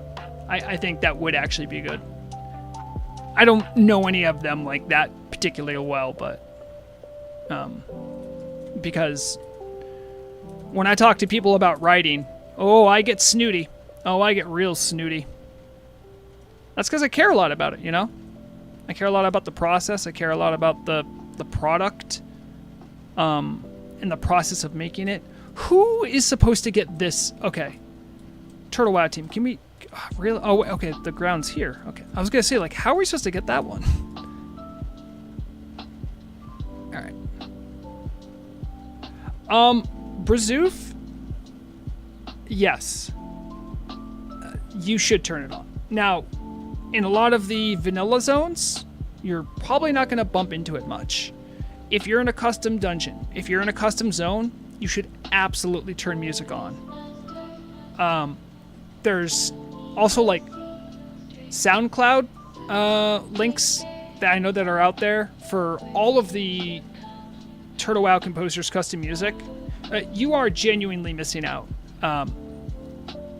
because much of let me put it to you this way. When I was making the content preview guide for the Hyjal zone, as part of that video, I only used music in the background that was composed by people from the Turtle WoW composer team, right? So I finished making my first draft, and I sent it off to like Acalix and Torta. I'm like, hey, you guys have contracted me to do this video. Obviously, you have some say in how it looks and how it comes out. One of the comments I got from Torta was, hey, like, don't use, the vanilla tavern music here. We don't want to run afoul of Blizzard. And I double checked. I'm like, Torta, that's one of your composers. And she said, really? And I'm like, yeah. She's like, wow, they did a really good job. I'm like, yeah, I know. I had trouble distinguishing it too. And I'm not saying like they just copied the homework and did the same thing, but they did a good job of catching that vanilla vibe. So if that's any indication, don't get me wrong. There's some tracks where you're like, sounds like retail WoW. But there's other ones where you're like, I like this.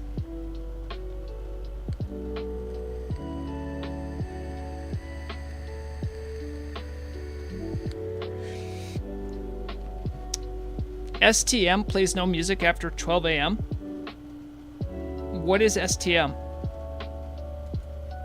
Am I out of the loop? Oh no. Have I gotten too old? There's so many acronyms to remember.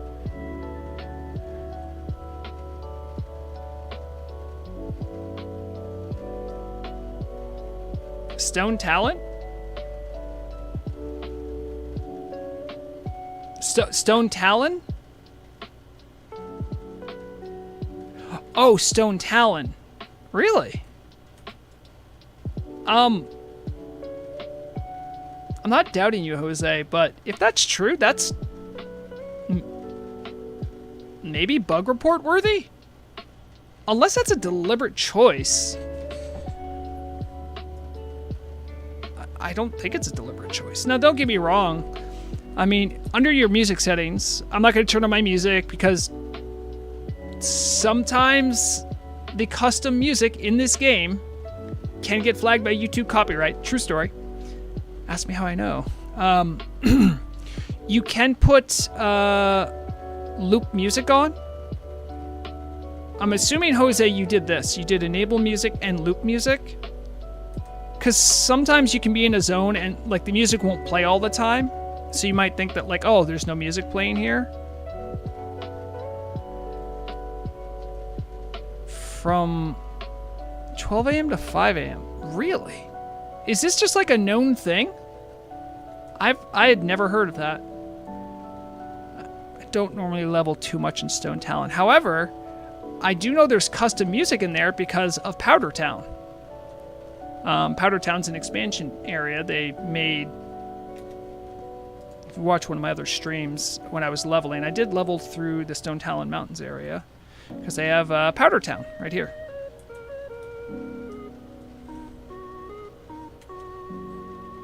Where am I? Oh, I'm already on the south side of the island? Dang.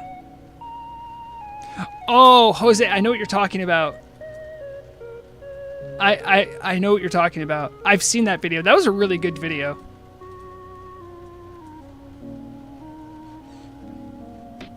I'm not going to spoil it for anyone. I would encourage anyone to go watch that video, though. Mostly because it makes fun of the Turtle WoW writing team. Not the Turtle WoW. The retail WoW writing team.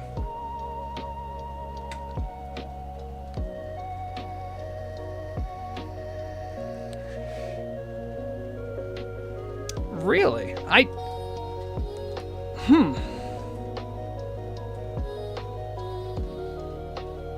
So, like, I know a lot of times when I bump into, like, peculiar things, I'll, usually one of the first things I'll be asked when I point it out as, like, a bug, they'll be like, is that vanilla behavior? So I wonder if that is actually vanilla behavior. Oftentimes when it is, they'll just leave it.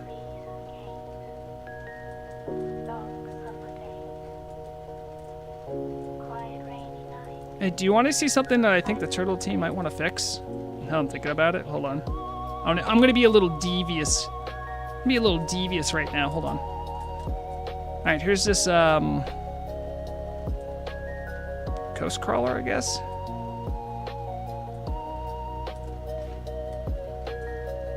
All right, I'm just going to go away. So you'll see I have 2 combo points right now. All right, he just retreated. I still have 2 combo points. Observe.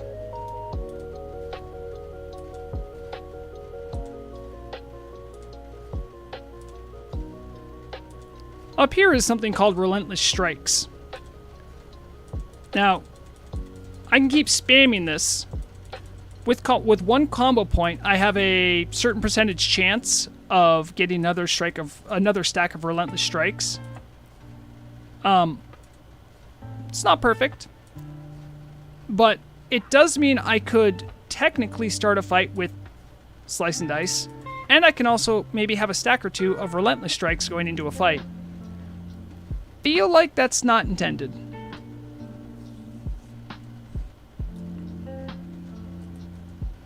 If I wanted to get real degenerate about it.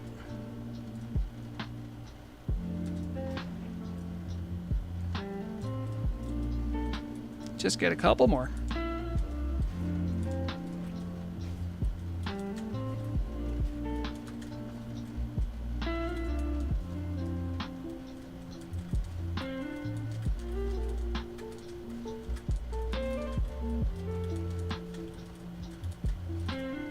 Now, they fixed this because you could use it to pull mobs. So, makes sense. And see, now I can go into a fight with 2 stacks of Relentless Strikes, maybe more. I think right now it's at like at 3. At 4. Hello. Now, when I do a finishing move, it'll act as though I have 4 stacks of Relentless Strikes. And I got a 1590 Eviscerate crit there. Now the reason that matters...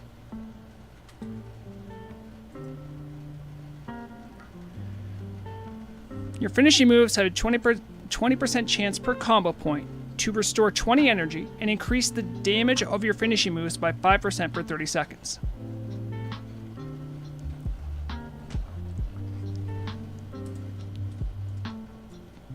Do I know how to fix this? No. Do I think that's what they intended? Probably not.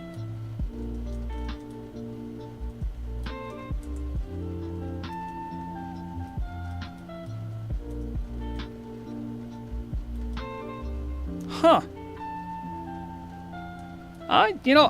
I'm actually interested enough in that story, though, to actually maybe ask the team if they're aware of it.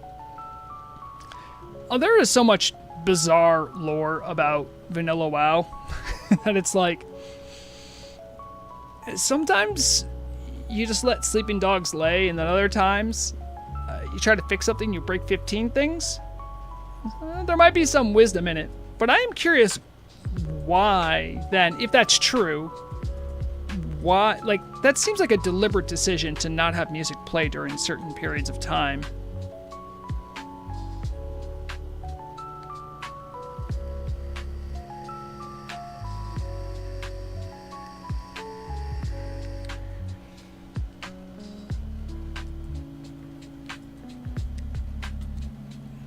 I'm doing pretty good on the old fish front here. Oh, we got 17 eels, one night scan, nightfin snapper, 24 oily blackmouth. Oily blackmouth doesn't sell for as much, but I still feel like it's worth getting. Oh, what flavor of vape you got? That's naked strawberry palm in 6. I don't encourage any of my viewers to vape. If you do, try to do what I do and exercise harm reduction. When I first started vaping, I used to be a 2-pack-a-day smoker. So moving to vaping was tough, obviously. It took a while. Okay, how do I fish at this spot? Is it? All right, this is the area, alleged. That seems a little far-fetched here. All right, this one I'm more confident in saying this is an impossible pool to fish in.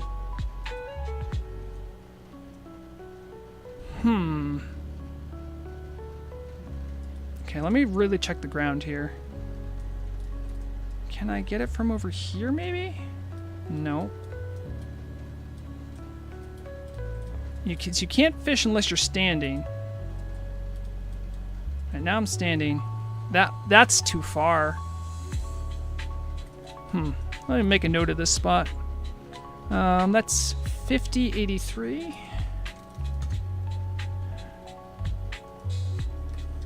5083. I'm on Gila Jim Isle.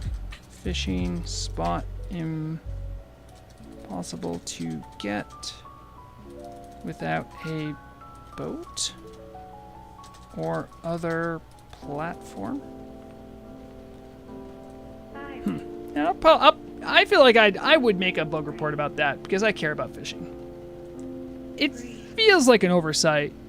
This looks like you can get it, but I can tell you right now, based on what I know about fishing, you're not getting that. No amount of casting is going to get you even close to that. I mean, look how far out that is. Yeah, I need twice as long of a lure. And yeah, I mean, from over here, yeah, it's even further from over here. So, okay. Well, yeah, Jose, I agree with you, but I feel like schools of fish are meant to be fished from land. It might be controversial to say, but generally if you're using a boat, you're doing open water fishing, you're not focusing on pools. So, you know what I'm saying? Water walk. Yep, that's true. But that would be it's already an unfair, undue advantage for shamans and priests to be able to do that. So, again, it's not that big of a deal. All I'm saying is just move it like 10 yards in towards the coast. That's all you got to do.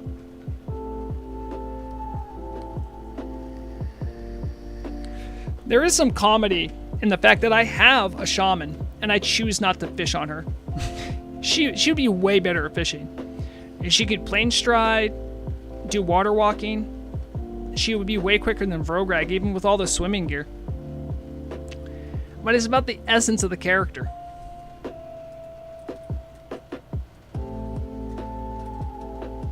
I have too much integrity.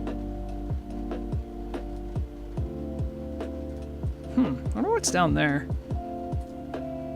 I have a diving helmet, so I'm going to put that on and go check it out. I feel like something might be down there. Or it could be absolutely nothing, but I still want to check it out. Is it diving? No, is it... I know it's a helmet. It'd be under my hats, right? That's the Gigaflux.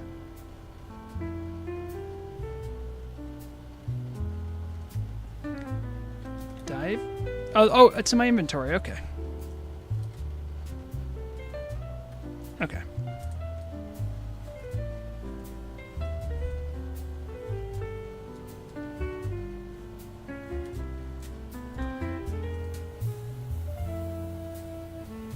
The true joys of being an engineer. Whoa. How far down does that go? I do have all my swimming gear on. Holy crap. That's a continental shelf if I ever saw one.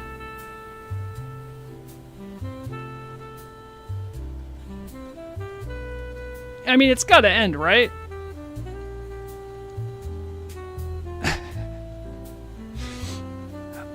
I love thinking of, like, Vrograg actually doing this.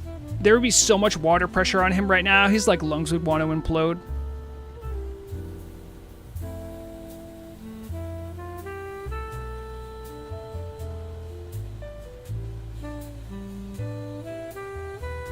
What?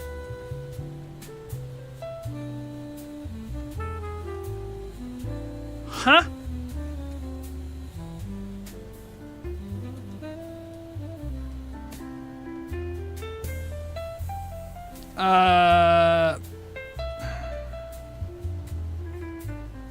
I don't see any... Hold on, let me check my...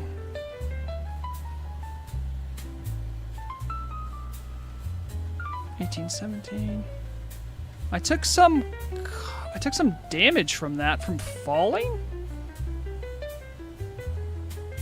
I don't think that was a GM command. I'm checking though. Checking my log.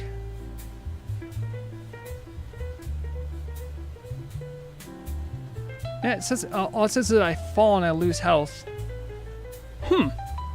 Interesting. I don't know if that's particularly advantageous to know about, but it's good to know about, I guess. That's what you get for exploring, kids. You get sent back. Little do they know how insane and tenacious I am. Oh, look. It's a Tauren fisher just running over the water. Which, by the way, I love the fact that Tauren Shaman can do plane striding and water walking. I think it's great. No notes. But I will say every other class is like, man. Except for maybe druids, but even then they're like, why are they quicker than me?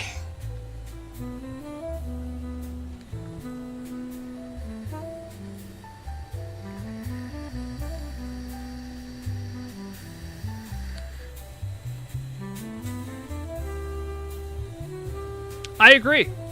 I love Tauren Shaman. It's why I have one. You know what I will say? If we're like in like the exchange of like functionality, I would gladly give up water walking and plane striding as a combo. Hear me out. If plane striding actually went as fast as an epic mount, and or could use riding trinkets to add to its speed. It does not do that. I feel like it should. Or there should be some sort of option. Especially because the team said there would be an option at some point. I digress, but not really. I'll never let that one go. But, you know, if shamans had to give up something to get that, I'm like, I could see losing water walking and plane striding. That'd be a fair trade. Correct slips. Even though you pay epic mount speed to learn how to do it, it is, I believe, 3 to 5% slower than an epic mount. It's not super noticeable unless you are very special. If you level with someone who's at like your same speed or you're doing something together, you'll notice you'll start falling behind though. You will. And many characters make the gap even bigger by having carrot on a stick or goblin or gnome car keys, which makes the gap even bigger and more noticeable. And Planestriders can't do anything about that to make that gap any better.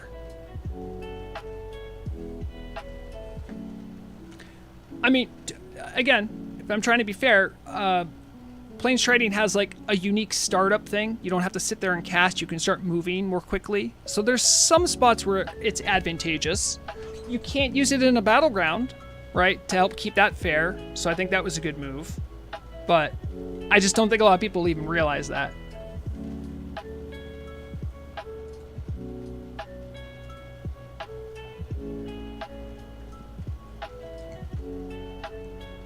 Now, if you're trying to get to Skullomance, no one's going to beat a Tauren Shaman. You can just run right over the water. But, ooh, fish, I like that. Planestriding should stack to 4 stacks if there is more than one other Tauren in your party. And call it like the herd buff, so you can run in like a big herd. I would love that.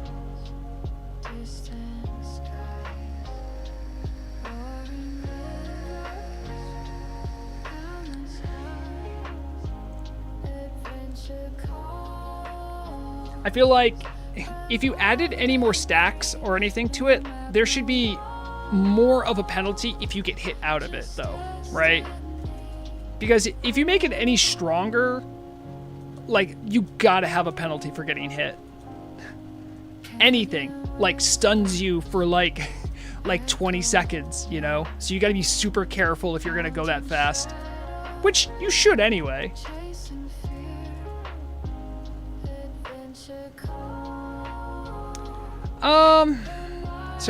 James Lejim asks, do you think people are too hyped about Unreal Azeroth 5?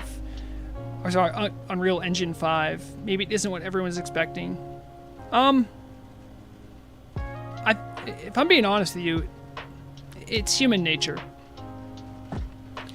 Anything is going to fall short of expectations. The reason for that is because, from what I understand about human psychology, when we don't fully understand something, we generally have a tendency to project our own sensibilities into the gaps. And there's been so much positive press and good feelings about an Unreal Engine WoW. I feel like it's subject to that as well. And to some extent as well, I've seen it from the developers. And that's no slight on them. But essentially some sort of, intractable problem with the vanilla client comes up. And they're like, yeah, we can't really do anything about that. And then they'll just say, but maybe in the Unreal client. Which, by the way, isn't a disingenuous thing to say. But I think that illustrates better how that still might not be easy.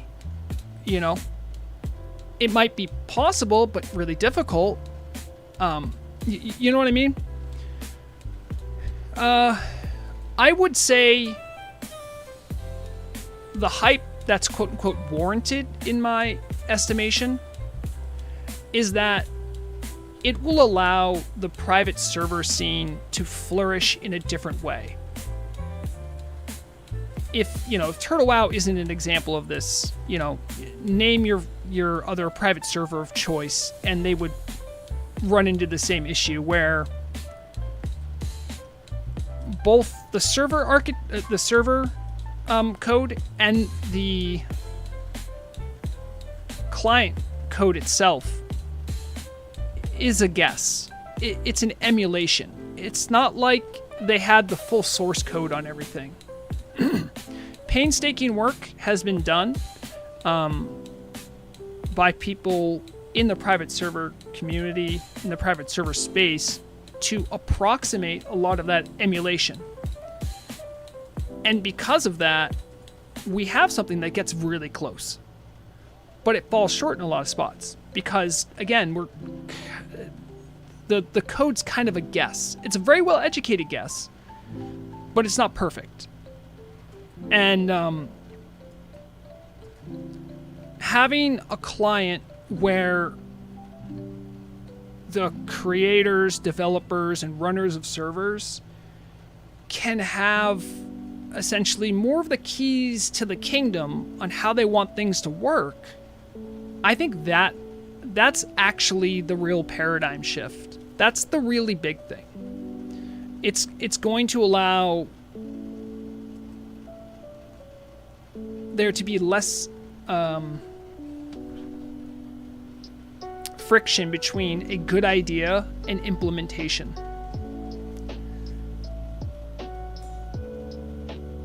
It's going to create its own problems, of course, but it's one of those things where I feel like the private server scene, in a way, has a level of ownership over WoW that in some ways Blizzard doesn't. And it's sort of taking a step in that direction. It's going, hey, we did all of this. The private server community did this. This is important to us. This is ours, right? Like we made our own client. You can't, sure, you can wring your hands and cry, IP foul or what have you. But we're not, like, you know what I mean? It's like, it's not really stealing. You can't steal a concept for a game.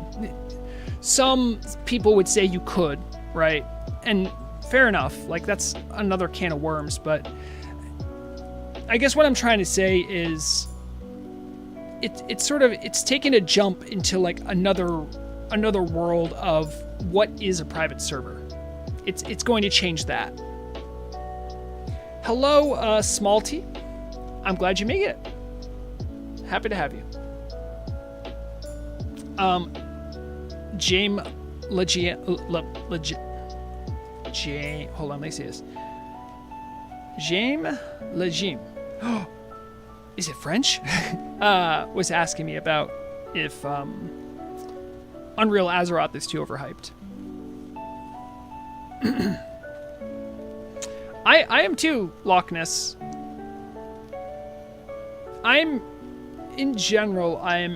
Will always be excited to see people's creative takes on Azeroth. The game means so many different things to so many different people. I am more than happy to see different interpretations of it. I might not like it. I might like it more than the original. But I think I'm also comfortable saying, like, I'm okay to seeing something else new.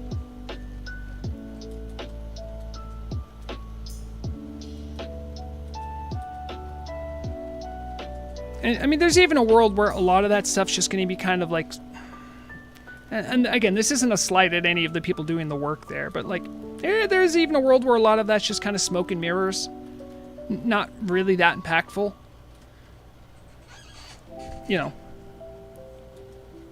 There's also a world where it's going to vastly change the level of immersion that people feel when they play the game. We'll just have to see.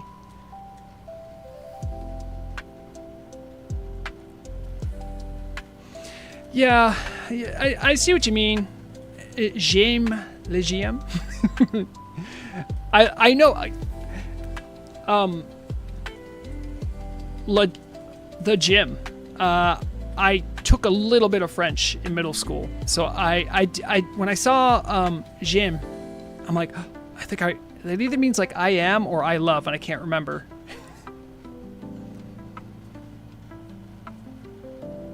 I'm excited for buff cap limit fix. Been a thorn in my side for too long.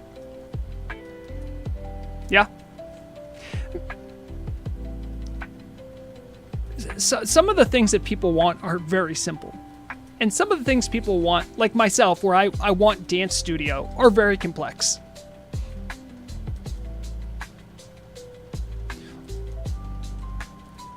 I just think it's going to open more doors than it's going to close. And I think ultimately that's going to be a benefit.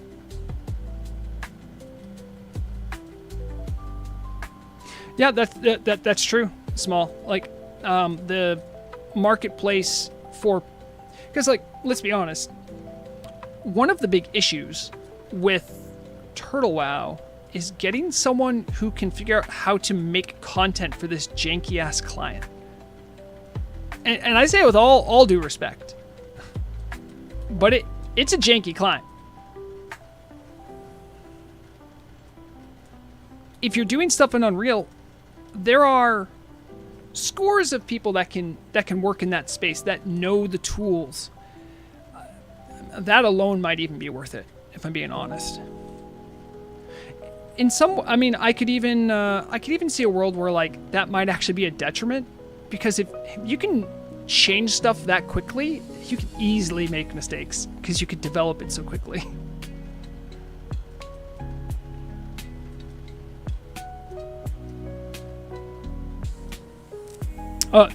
Small IT, you might have missed it, but I was actually showing off a custom patch I have where I made Gnomer all magenta so I could do chroma keying out with Vrograg. Oh, I know it's put together with duct tape and magic. That was one of my favorite jokes about the Turtle WoW client, whereas I'm like, yeah, the true marvel of Turtle WoW is that they made all of this work together. That's the real black magic.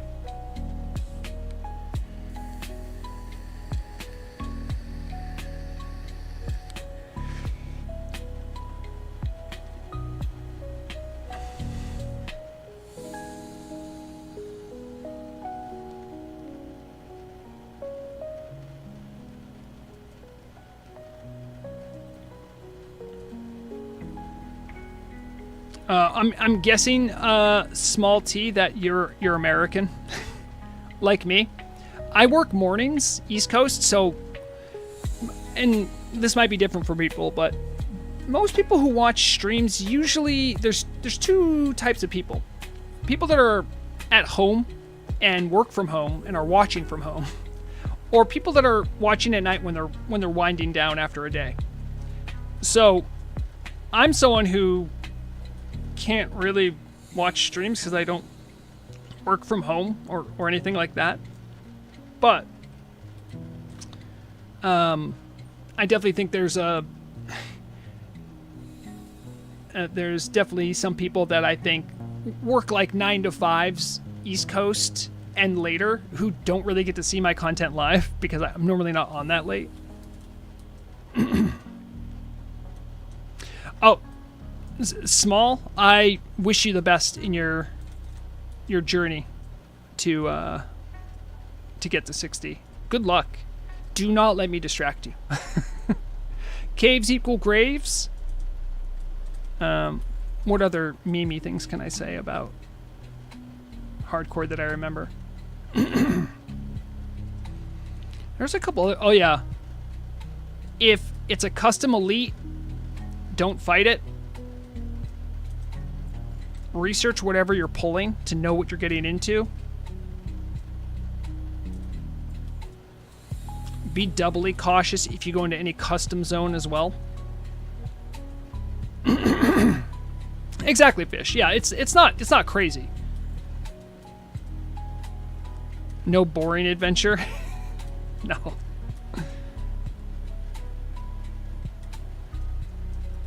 Slips. They fixed it. They did fix it, but nice try. I think the last time I streamed, I talked about that same issue.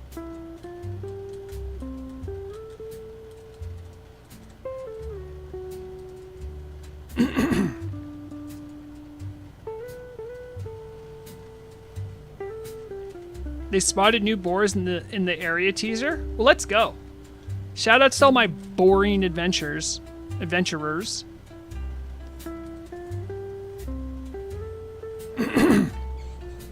if you ever see a weird challenge mode and you don't know what it's for or who it's for, assume it was made by Torta. Make sure to thank her if you enjoy those weird challenge modes. I know in many cases she's the mastermind behind them.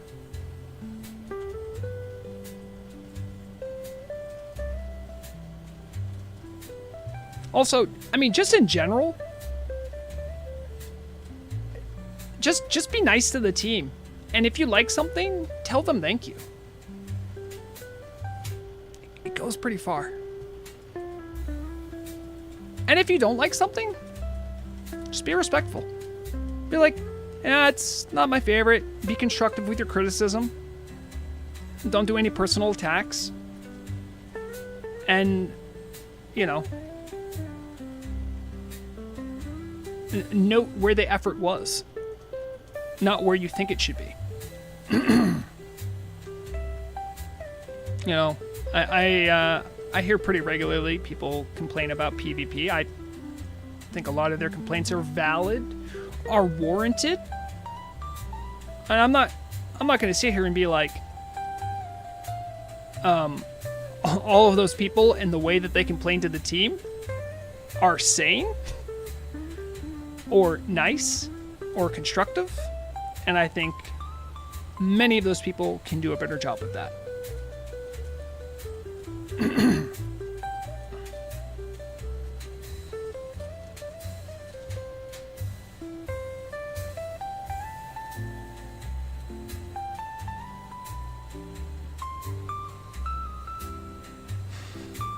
Oh, yeah.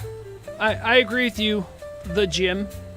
Some of the challenges do take too long.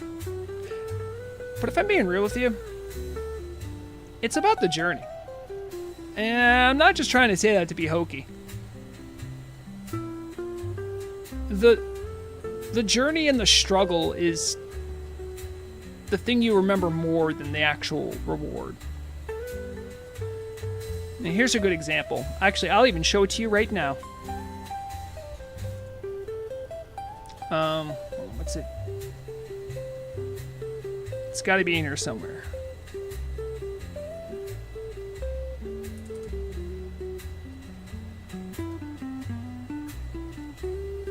This stupid hat right here.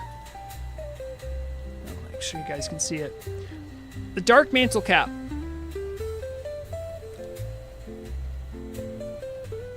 Can I tell you every single raid I used it in? No. Do you know what I can tell you? 54 Scholomance runs to get the tier 0 headpiece to finish up the 0.5 quest. 54 tries. I remember that. I remember the struggle to get this stupid hat way more than the piece itself. So I think in a way, it is in many ways, it is the struggle that you remember better than the actual result. Do I give gold away for poor players? No, and I don't take gifts either. I have been known to have fishing derbies every now and then. Winners can get some amount of gold, but I'm out here trying to make gold. All right, it's tough out here in this economy. Also, I do a whole market watch segment. I try to give everyone. I try to teach a man to fish. I don't just give him fish. You know what I'm saying?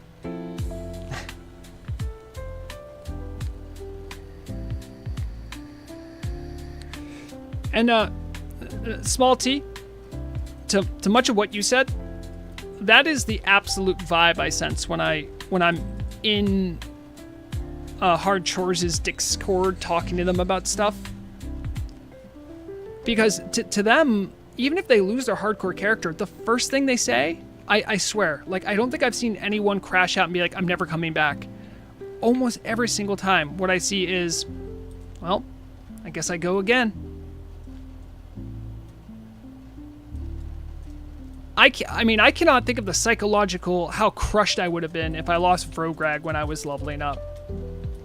But for them, like, playing together in hardcores is what matters to them.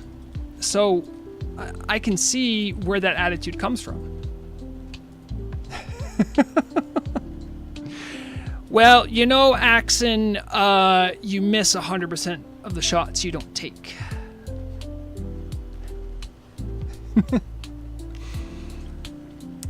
I had a gold making tip today. Mountain berries. Garden them. It's good money.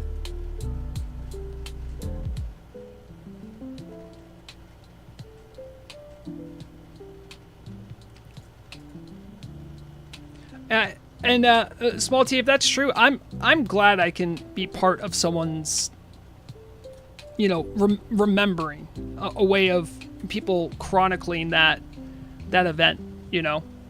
As I think, like, one of the most important screenshots I have is the screenshot from when I dinged 60 on Vrograg. Like, that is probably one of the most important screenshots I have from the game. I have it in like my old client folder, I think.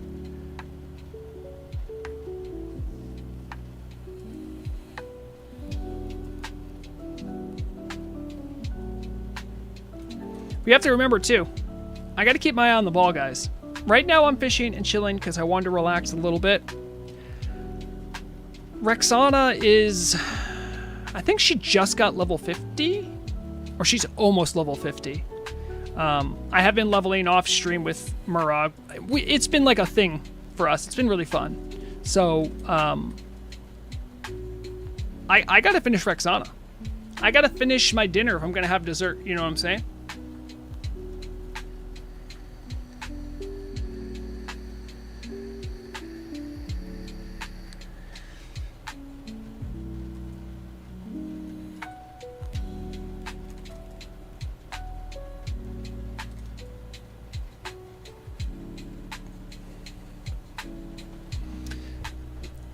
I need like a tool.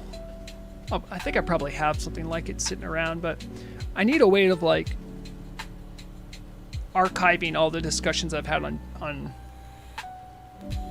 in like DMs and Turtle WoW. When I think about all the things I've written to people and all the scripts I've written. Now I've written novels before. Nothing ever got published, but I think if I were to put all my scripts for just my videos back to back, it would be well more than like a novel. It's a lot. And when I think about all the time I spent talking to people in Discord, I can't even imagine how much of a tome that would fill up.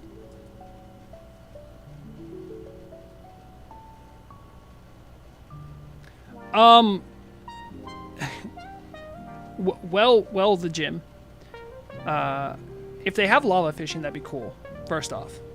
Secondly, I've been telling most people this. I generally don't like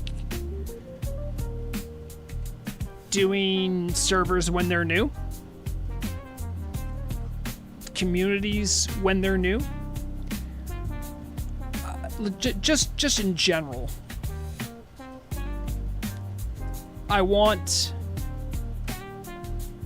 and just because there's usually so many, what are known as fresh chasers, I don't mean that to be denigrating. I mean, people like what they like. Okay, that's fine. But a lot of time those people are very seasonal and are very, just kind of show up and then leave. Which again is fine, but I think anyone who watches my content know I'm much more community focused, and I care more about investment in a community. So I feel like I'll have a better gauge on what Epoch's community is going to be like 4 to 6 months after it launches. I think that's when a lot of the people that, you know, are just here to come and then go are going to come and go. And also, I don't know particularly too much about the code base that Epoch's going to be using, but if they're, you know, I don't know what level of bugs they're going to have to be dealing with. One thing I know about QA is that you can think you have a product finished and then a couple thousand people get to touch it and then you realize it wasn't finished. So getting some of that smoothed out would certainly help, I think, anyone's gameplay experience. And all due respect too, by the way, like if they have a perfectly seamless launch, that's awesome, with like no bugs or like close to no bugs. There's always bugs, but I think that's awesome. But at least for like what I enjoy about playing, you know, a lot of those early annoying game breaky bugs, those getting smushed and smoothed out would be nice.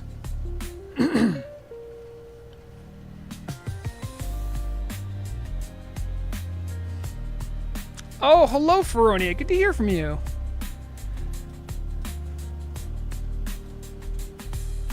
Feronia, you'd be happy to know, Rexana, I believe is level 50. Murag and I and some other guildies did the Hinterlands Elites, which is sort of a rite of passage for a up-and-coming Horde player. If you know, you know.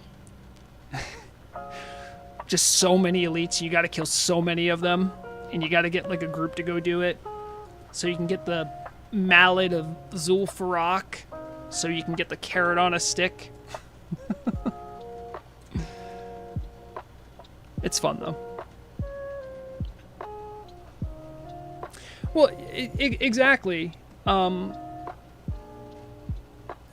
know, Jim, that's kind of why I'm more interested in checking things out 6 months after, because you know, if 80% of people leave, I think I'm going to have more in common with the 20% of the people that are still there.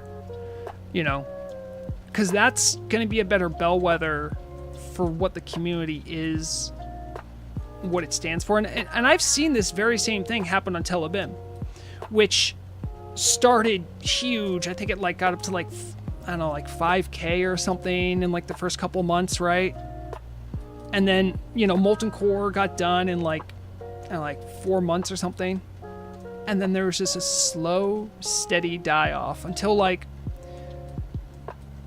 I don't know, I think 6 months or maybe a little bit after that. Things were still going down, but they got BWL. And then they were facing into the Gates opening event. And it was really difficult for them at that point, because I remember they had issues like getting all the materials because there just wasn't enough players. You know, they were, you know, 200 player evenings over there. Now they're doing a lot better. You know, they're regularly getting like over 1,000. You know, it's slowly and steadily growing. And I think slow and steady growth says more about a community than like a big hype rush, if that makes sense. Sorry, Feronia. I'm sure it's no surprise to you, but I like talking. And when I really get into it, there's no chance I'm going to slow down.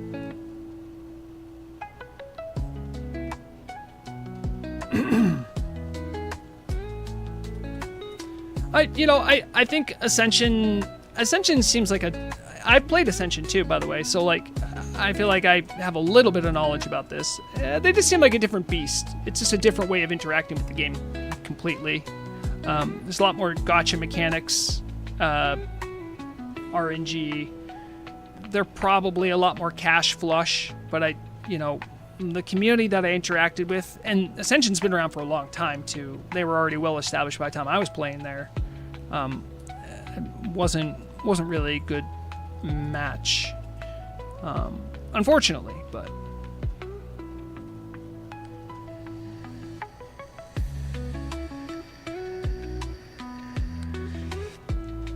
But, you know, I've said it before, and I'll say it again. We as a private server community are going to benefit from competition. Whether it's Blizzard shamelessly stealing ideas from Turtle WoW and other private servers, or whether it's from other private servers being competitive, what it means is the server administration has much more incentive to listen to us as a community in respecting what we want and what we look for and how we want the game to work. I still don't... It's not like if population goes down, Turtle WoW is going to be like, oh my god, we'll give you everything you want. It's not like that, but it is a situation where I think competing ideas can play out. And I think that will ultimately be a net positive for the private server community. Turtle WoW is kind of always marched to the beat of their own drum anyway, so...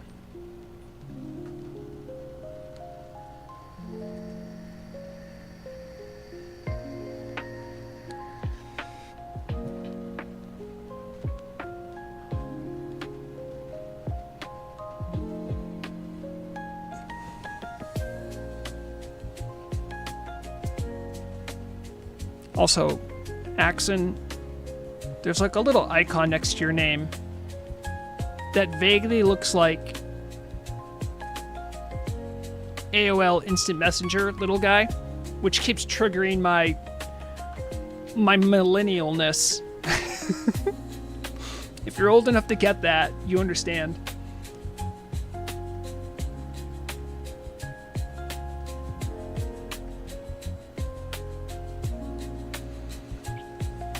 Yeah. I'm very well aware of that. Okay, Axon, I'm going to explain it to you.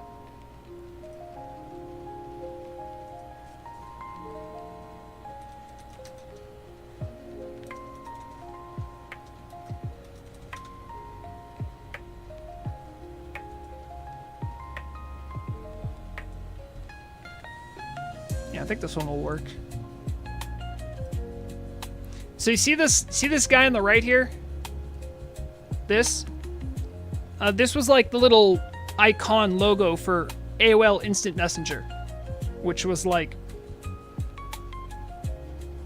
a proto Discord, if you will. And it was very much so how during my adolescence I would communicate with other adolescents. So vaguely, your banana thing looks like that. No, I don't know how old you are, but if you are old enough to understand that, I think you should get it.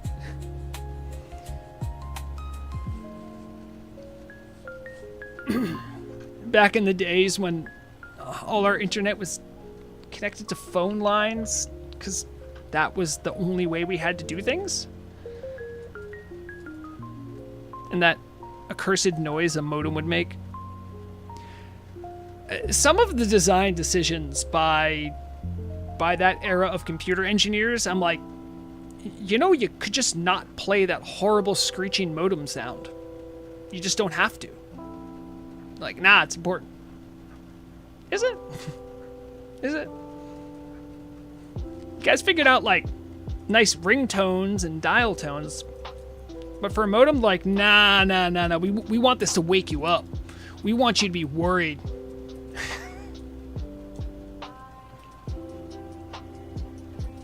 Oh, okay. I think that period of like early 2000s internet was very different for the EU than it was for the US in many respects. Particularly if you grew up in like rural parts. How far are you going to chase me, man? All right. If you grew up in rural parts of the US, like sometimes like getting like broadband or like really reliable internet just wasn't in the cards for a long time. Whereas the infrastructure in Europe is just better. And so I think that changed things a little bit.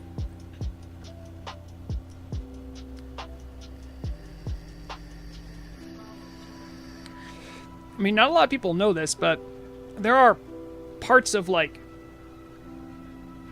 I think it was like in the 1920s, like parts of Tennessee where they had to have, like, the federal government step in to be like, no. Telephone companies, you have to actually give them telephone lines. And they're like, do we have to, though? And, like, you think about spots like, I don't know, like Alaska or Montana, like, very sparsely populated. Do you think they're getting broadband internet real quick? Nah. Whereas, like, Europe has spots in it that are sparsely populated, so I'm sure there were people in that position, but the population density and how, like, a lot of Europe's set up has, like, city center, farmland, city center, farmland. The suburbs exist, but not in the same way they do in the US. And, like, how, you know, people had hundreds and hundreds of years to, like, figure out where they wanted to live in Europe. Whereas, like, I think people in the US are still figuring that out. So that changes a lot, anyway.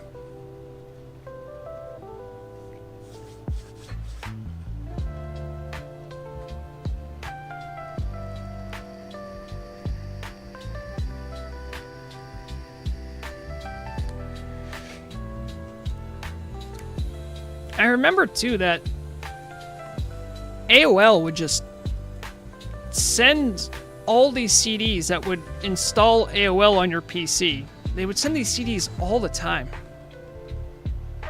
And it made no sense. But they would send them.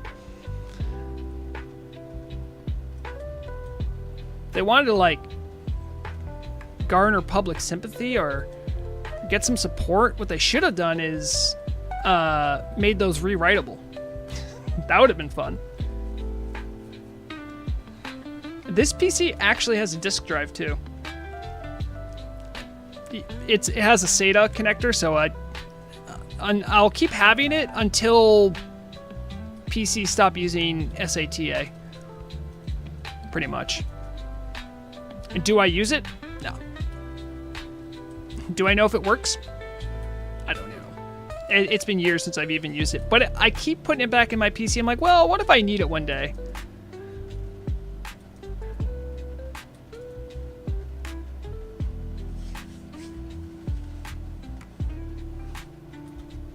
All right, so fish count. I'm up to 29 stone scale, 51 oily blackmouth. Goodness gracious. I'm getting mostly oily blackmouth. I think there's a lot of people that are out here going for the stone scale, so I'm not finding them as much.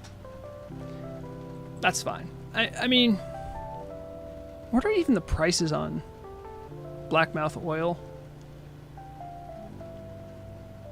I should probably, like... I talk about the market all the time. I should know these things. So, blackmouth oil. I mean, look at that. One blackmouth oil. According to this, the current price is 92 silver. That's just shy of a gold. So, if I go over to here, and I look under... can I make this? Yeah. Yeah, blackmouth oil needs 2. Blackmouth. So, I see people running around going, oh, I just want to get stone scale. I'm like, okay, that's fine. Yep, exactly. Shouts out to Rodfather. Glad to see you're doing well. But yeah, no, they are very strong. FAPs are very important to avoid getting clapped upon. Let's see here. I know there's free action potion. See, free action potion needs 2 blackmouth in strangle kill, and there's also there's one other one that uses... Yeah, maybe I missed one. Anyway, this one's very important. In PvP, it has a lot of uses too. And Firefin, I would agree it's not like a big money fish, but let's take a look at fire oil. Alright, so 1 fire oil, I believe, requires... Is it 2? Anyway, it's... this guy marked up his stuff very cheap. This is probably more closer to what you're gonna get. They're still going for roughly, I'll say roughly, half a gold for a fire oil. That's, again, 25 silver per fish. You can skip the fire fins if you want. You can skip the blackmouth. It's still good money. Just because not enough people do this sort of work. Yeah, see, 2 firefin. And fire oil is needed for a couple things, but I think the one that I know it for is greater firepower elixir is a big one.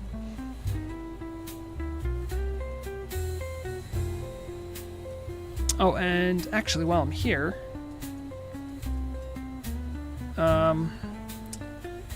sweet mountain berry.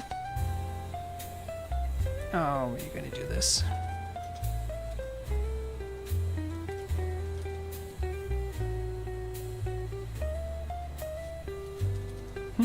Why aren't you showing up?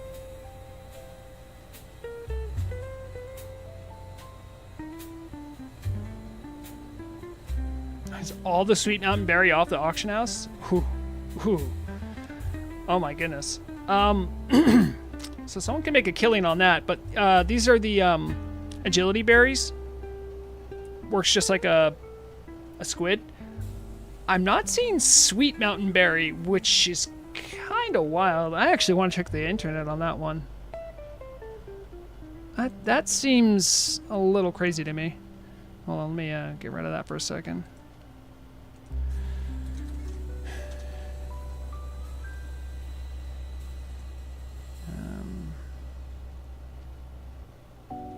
Turtle WoW, Nordanaar, sweet mountain berry.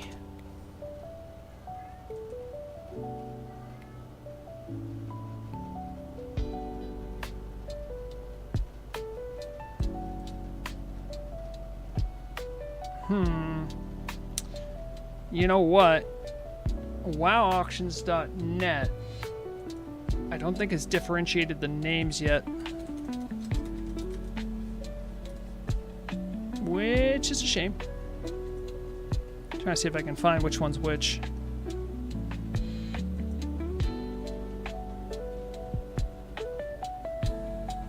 This might be the one. Okay, yeah. So I think this is the one. Now, let me see, bring this up. All right. So if we look right here, do you know why these are X's?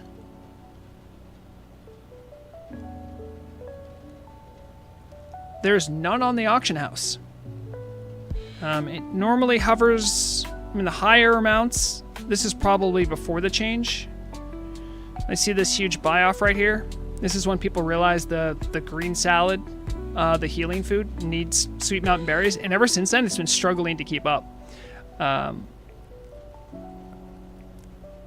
So if you have some mountain berry seeds, maybe do yourself a favor. Do yourself a favor. Go make an exorbitant amount of cash for people that want to parse as healers, which I'll never understand.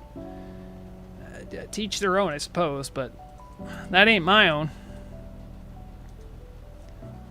Are there any good places to fish and garden at the same time? You know what? That's a good question, Loch Ness. Let's take a look. Using the DB function in PFUI, I'm typing DB and then gardening zone. You'll see objects right here. Gardening zone check. I'm gonna click this. This will populate my map with every gardening zone right here that exists in the game. This probably isn't great. Let me take a look at some of the good, like, fishing spots, right? Ashara, Nope, that's a quest I'm doing. There's a gardening zone right here, but there's going to be no fishing. Winter Spring doesn't really have good fishing. These are just random quests, I believe I have. Yeah, I don't think I see any gardening zones. Double checking. No. All right, so you're not going to be able to do hydro fishing. You could maybe get firefin here, but there's no gardening zone. You're not going to really fish well in Silithus. On Garo, maybe you could. This looks like... This is just for ghost mushroom stuff, so this isn't that big of a deal. There is some gardening up here. I think this is a guild base, but there's going to be no fishing there. Tenaris? Nope, this would be like the good fishing zone right here. There is a gardening zone here. I think this is maybe a guild base? Yeah, this might be a guild base. Tel'abim? Nope, no gardening zones here. Dustwallow Marsh? No. So, looks like kind of a swing and a miss here. Shrine of Remulus has a spot, but nowhere to fish nearby. Yeah, I know. Hey, buddy. Did you want to come say hi?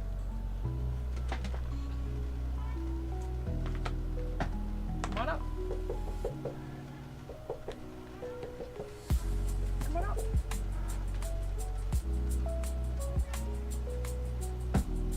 Oh, sorry, buddy. They can't see you.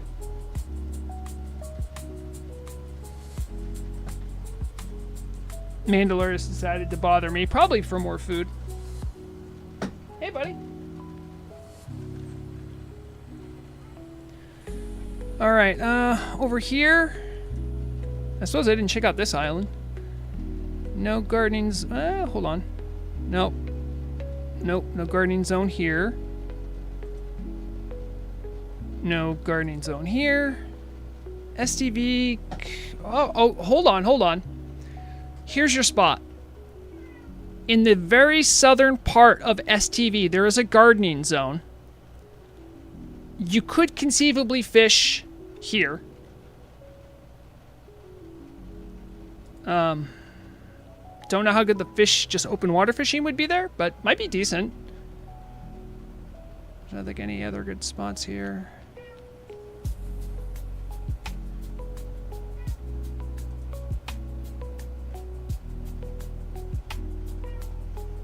Nope, these are all quest markers I have. Yeah, so, I think fishing and gardening at the same time, not exactly mutually exclusive, but pretty close.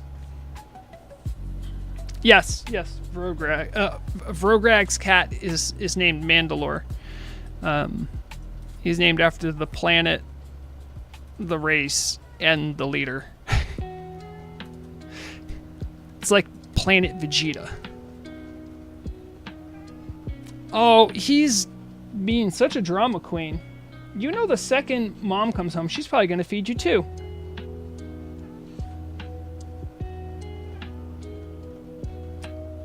I don't know, guys. Should I feed him? What do you think?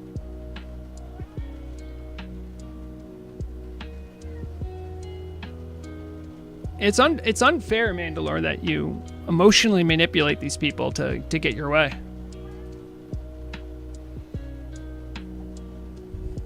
Yeah, he is quite a baby, Brutus, and he is also very much an orange cat, so he acts very...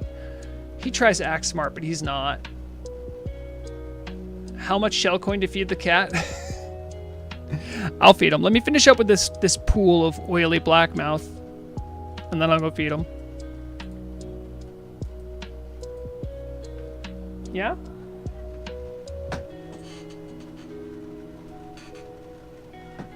He did not want me to try to pet him. He really wants me to go follow him. Apparently there's something by his food dish I need to go check out. It's very concerning to him, evidently.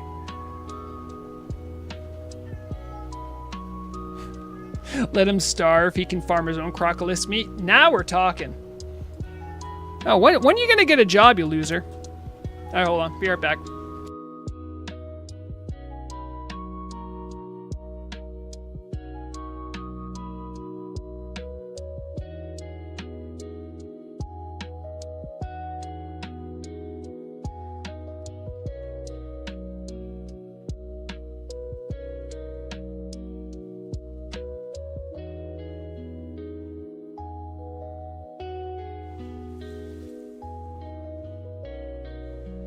I thought I was gone. These Tauren just appeared out of nowhere. I wonder if they know I'm here. I don't think they do. Ah, no, they're doing quests. Good for them.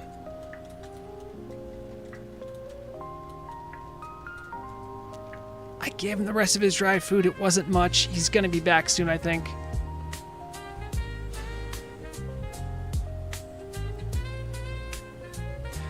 Yeah. He acts a little bit like Garfield. He's a bit more motivated than Garfield, but...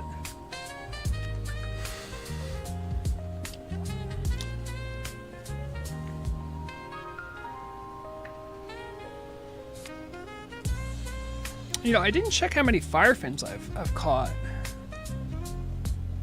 I only have 6? I thought I would have got more. Huh. Mandalore Mondays. Mandalore won't do anything I want him to. If I put him in like a kennel cage and put him on stream, he would do nothing but meow and be sad the entire time, and all of you would feel terrible. I would feel great. Now, speaking of, wait. Hold on. Feronia, if you're still watching, did you see my drag stream? I have to show off something. Meow Dolor the Unfed? Yeah. Pretty much. Also, the reason I was asking for Feronia was because I actually bought a lot of makeup products for that little show, because I didn't want to like blow through all of my wife's makeup stuff, but then I had a bunch of makeup laying around, so I didn't know what to do with it. You know what that means? I'm like, I need a little makeup bag. Guess what I found on Etsy?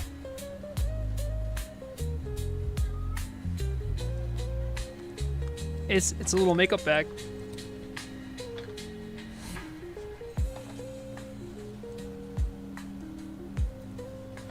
Sorry, I was really excited about that.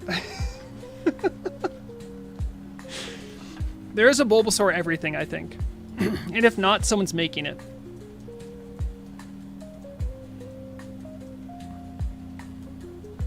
I have no idea if there's going to be fish in this river. I haven't really checked out this river much. I did a full circuit around the island, but I didn't actually check out the river here.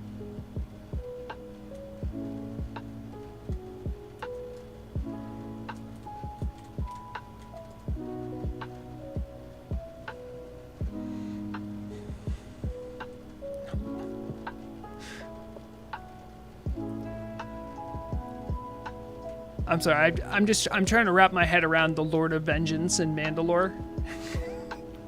He is such a fat eunuch of a cat.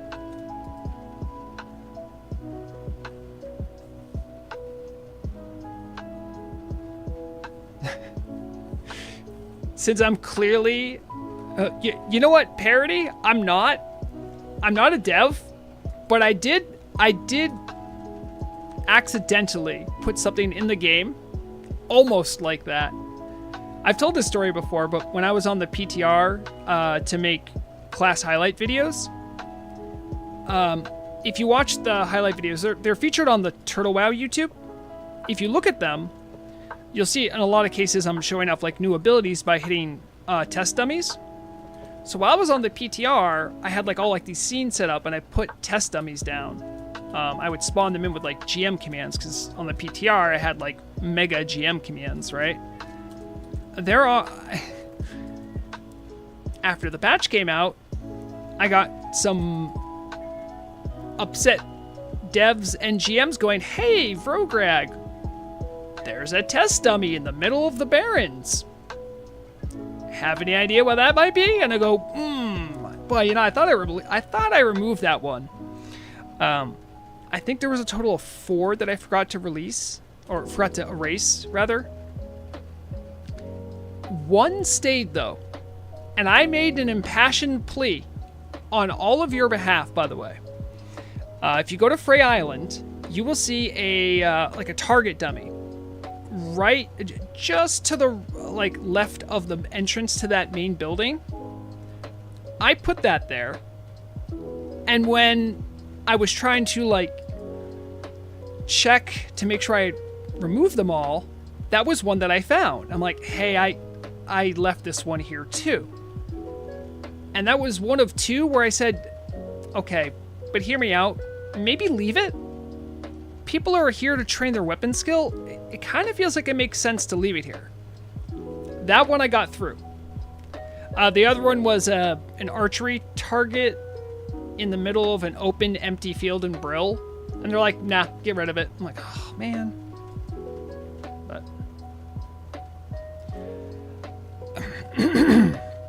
parody. Senjin Village needs so much. I mean, yeah, they should at least have a mailbox. I think Amani Allure, the quote-unquote new area for the trolls in Northern Stone Talon, is more developed than Senjin Village. I don't know if they have a mailbox. They might. But yeah, Senjin Village could use a lot of love.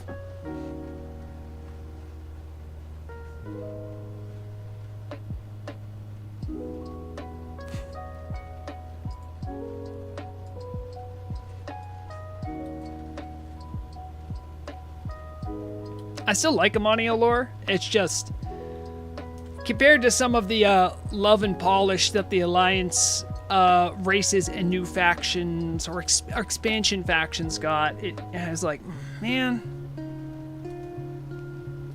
And these new trolls are out there with no mailbox to call their own. Just left out in the wilderness. You hate to see it. So it would seem that this interior of the island is what primarily has... Is there nowhere for me to stand? Anyway, yeah, this seems like the area that has the most in the way of Firefin, anyway. Ah, you're killing me, Turtle Wow. Come on. This can't be another node that's exclusively for shamans and priests. Oh, wait, we had something. I just want to get the Firefins. I can cheat and put down a mailbox. Oh, wait, we got it. Okay. Focus up.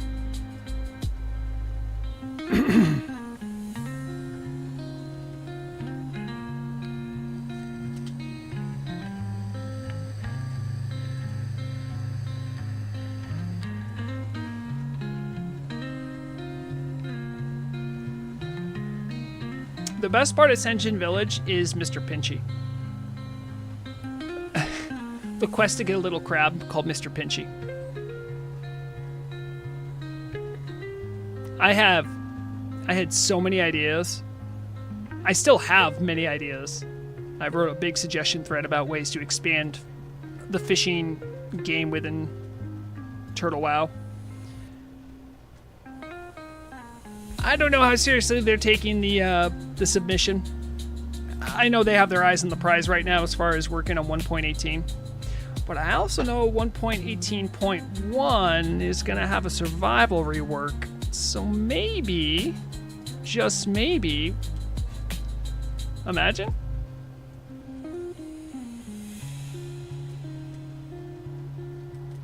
Yeah, it seems like this whole river is just chock full of Firefin pools. It's pretty nice.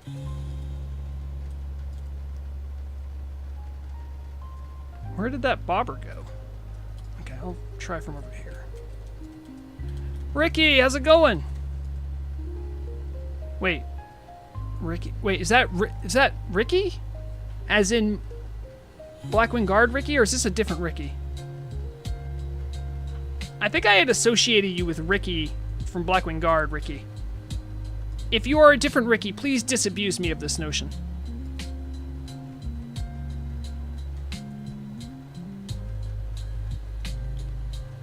Ricky, I'm pretty sure I saw your character isn't in Blackwing Guard. Did you move somewhere? I've heard wild speculation that Ricky isn't Ricky anymore. If that's true, we don't have to talk about it.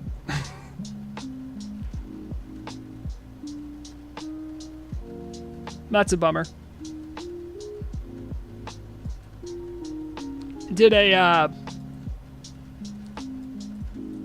You let a good friend use it.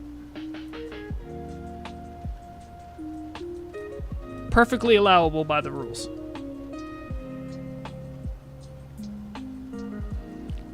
Certainly if Tawny is any indication.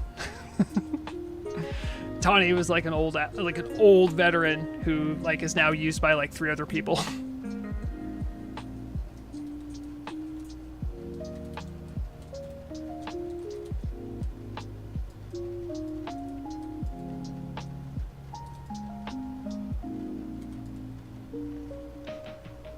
Well, you'll be happy to know, Ricky, I've been slowly and surely working trying to wrap my head around Vrograg being an axe rogue. It's not pretty. It's actually a bad idea. But I so badly want it to be a thing.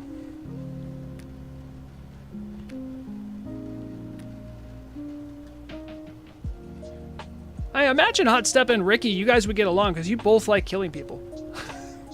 In the game, as far as I know.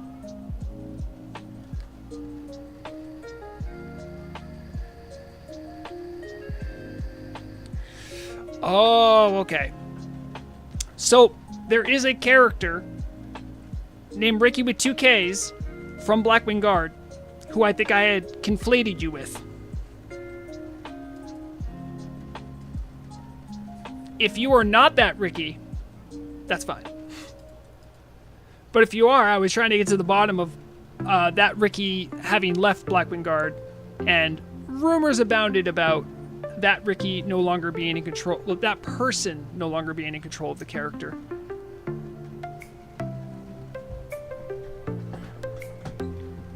No shade meant your way.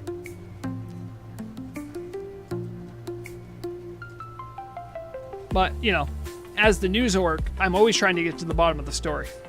And if you don't believe me, take a look. The news anchor orc, so you know I'm trying to get to the bottom of the story. Well, oh my goodness, Murrog is home. Hey. Good.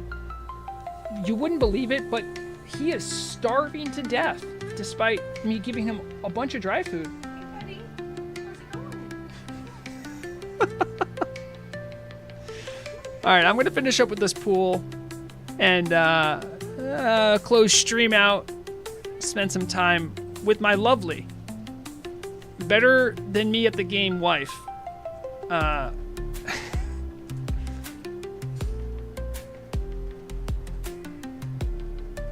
I should know you by now? Well, Ricky, I've seen you, so I've seen your name in chat a bunch. But you have to understand, like, there are people that I know in chat, because I've seen their name a bunch, that I don't connect with actual characters in game.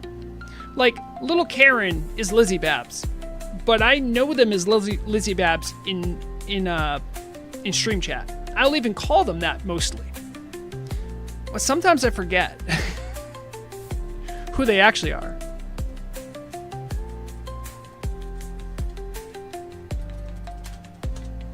All right. So we finished. Guys, thanks for hanging out. I had a good time chilling, fishing, showing off Magenta Nomergan, I guess. That was fun. So I'll sign off as I always do. Take care of yourself. Take care of one another. when you're playing games, keep in mind the idea is to have fun, so make sure you're doing that.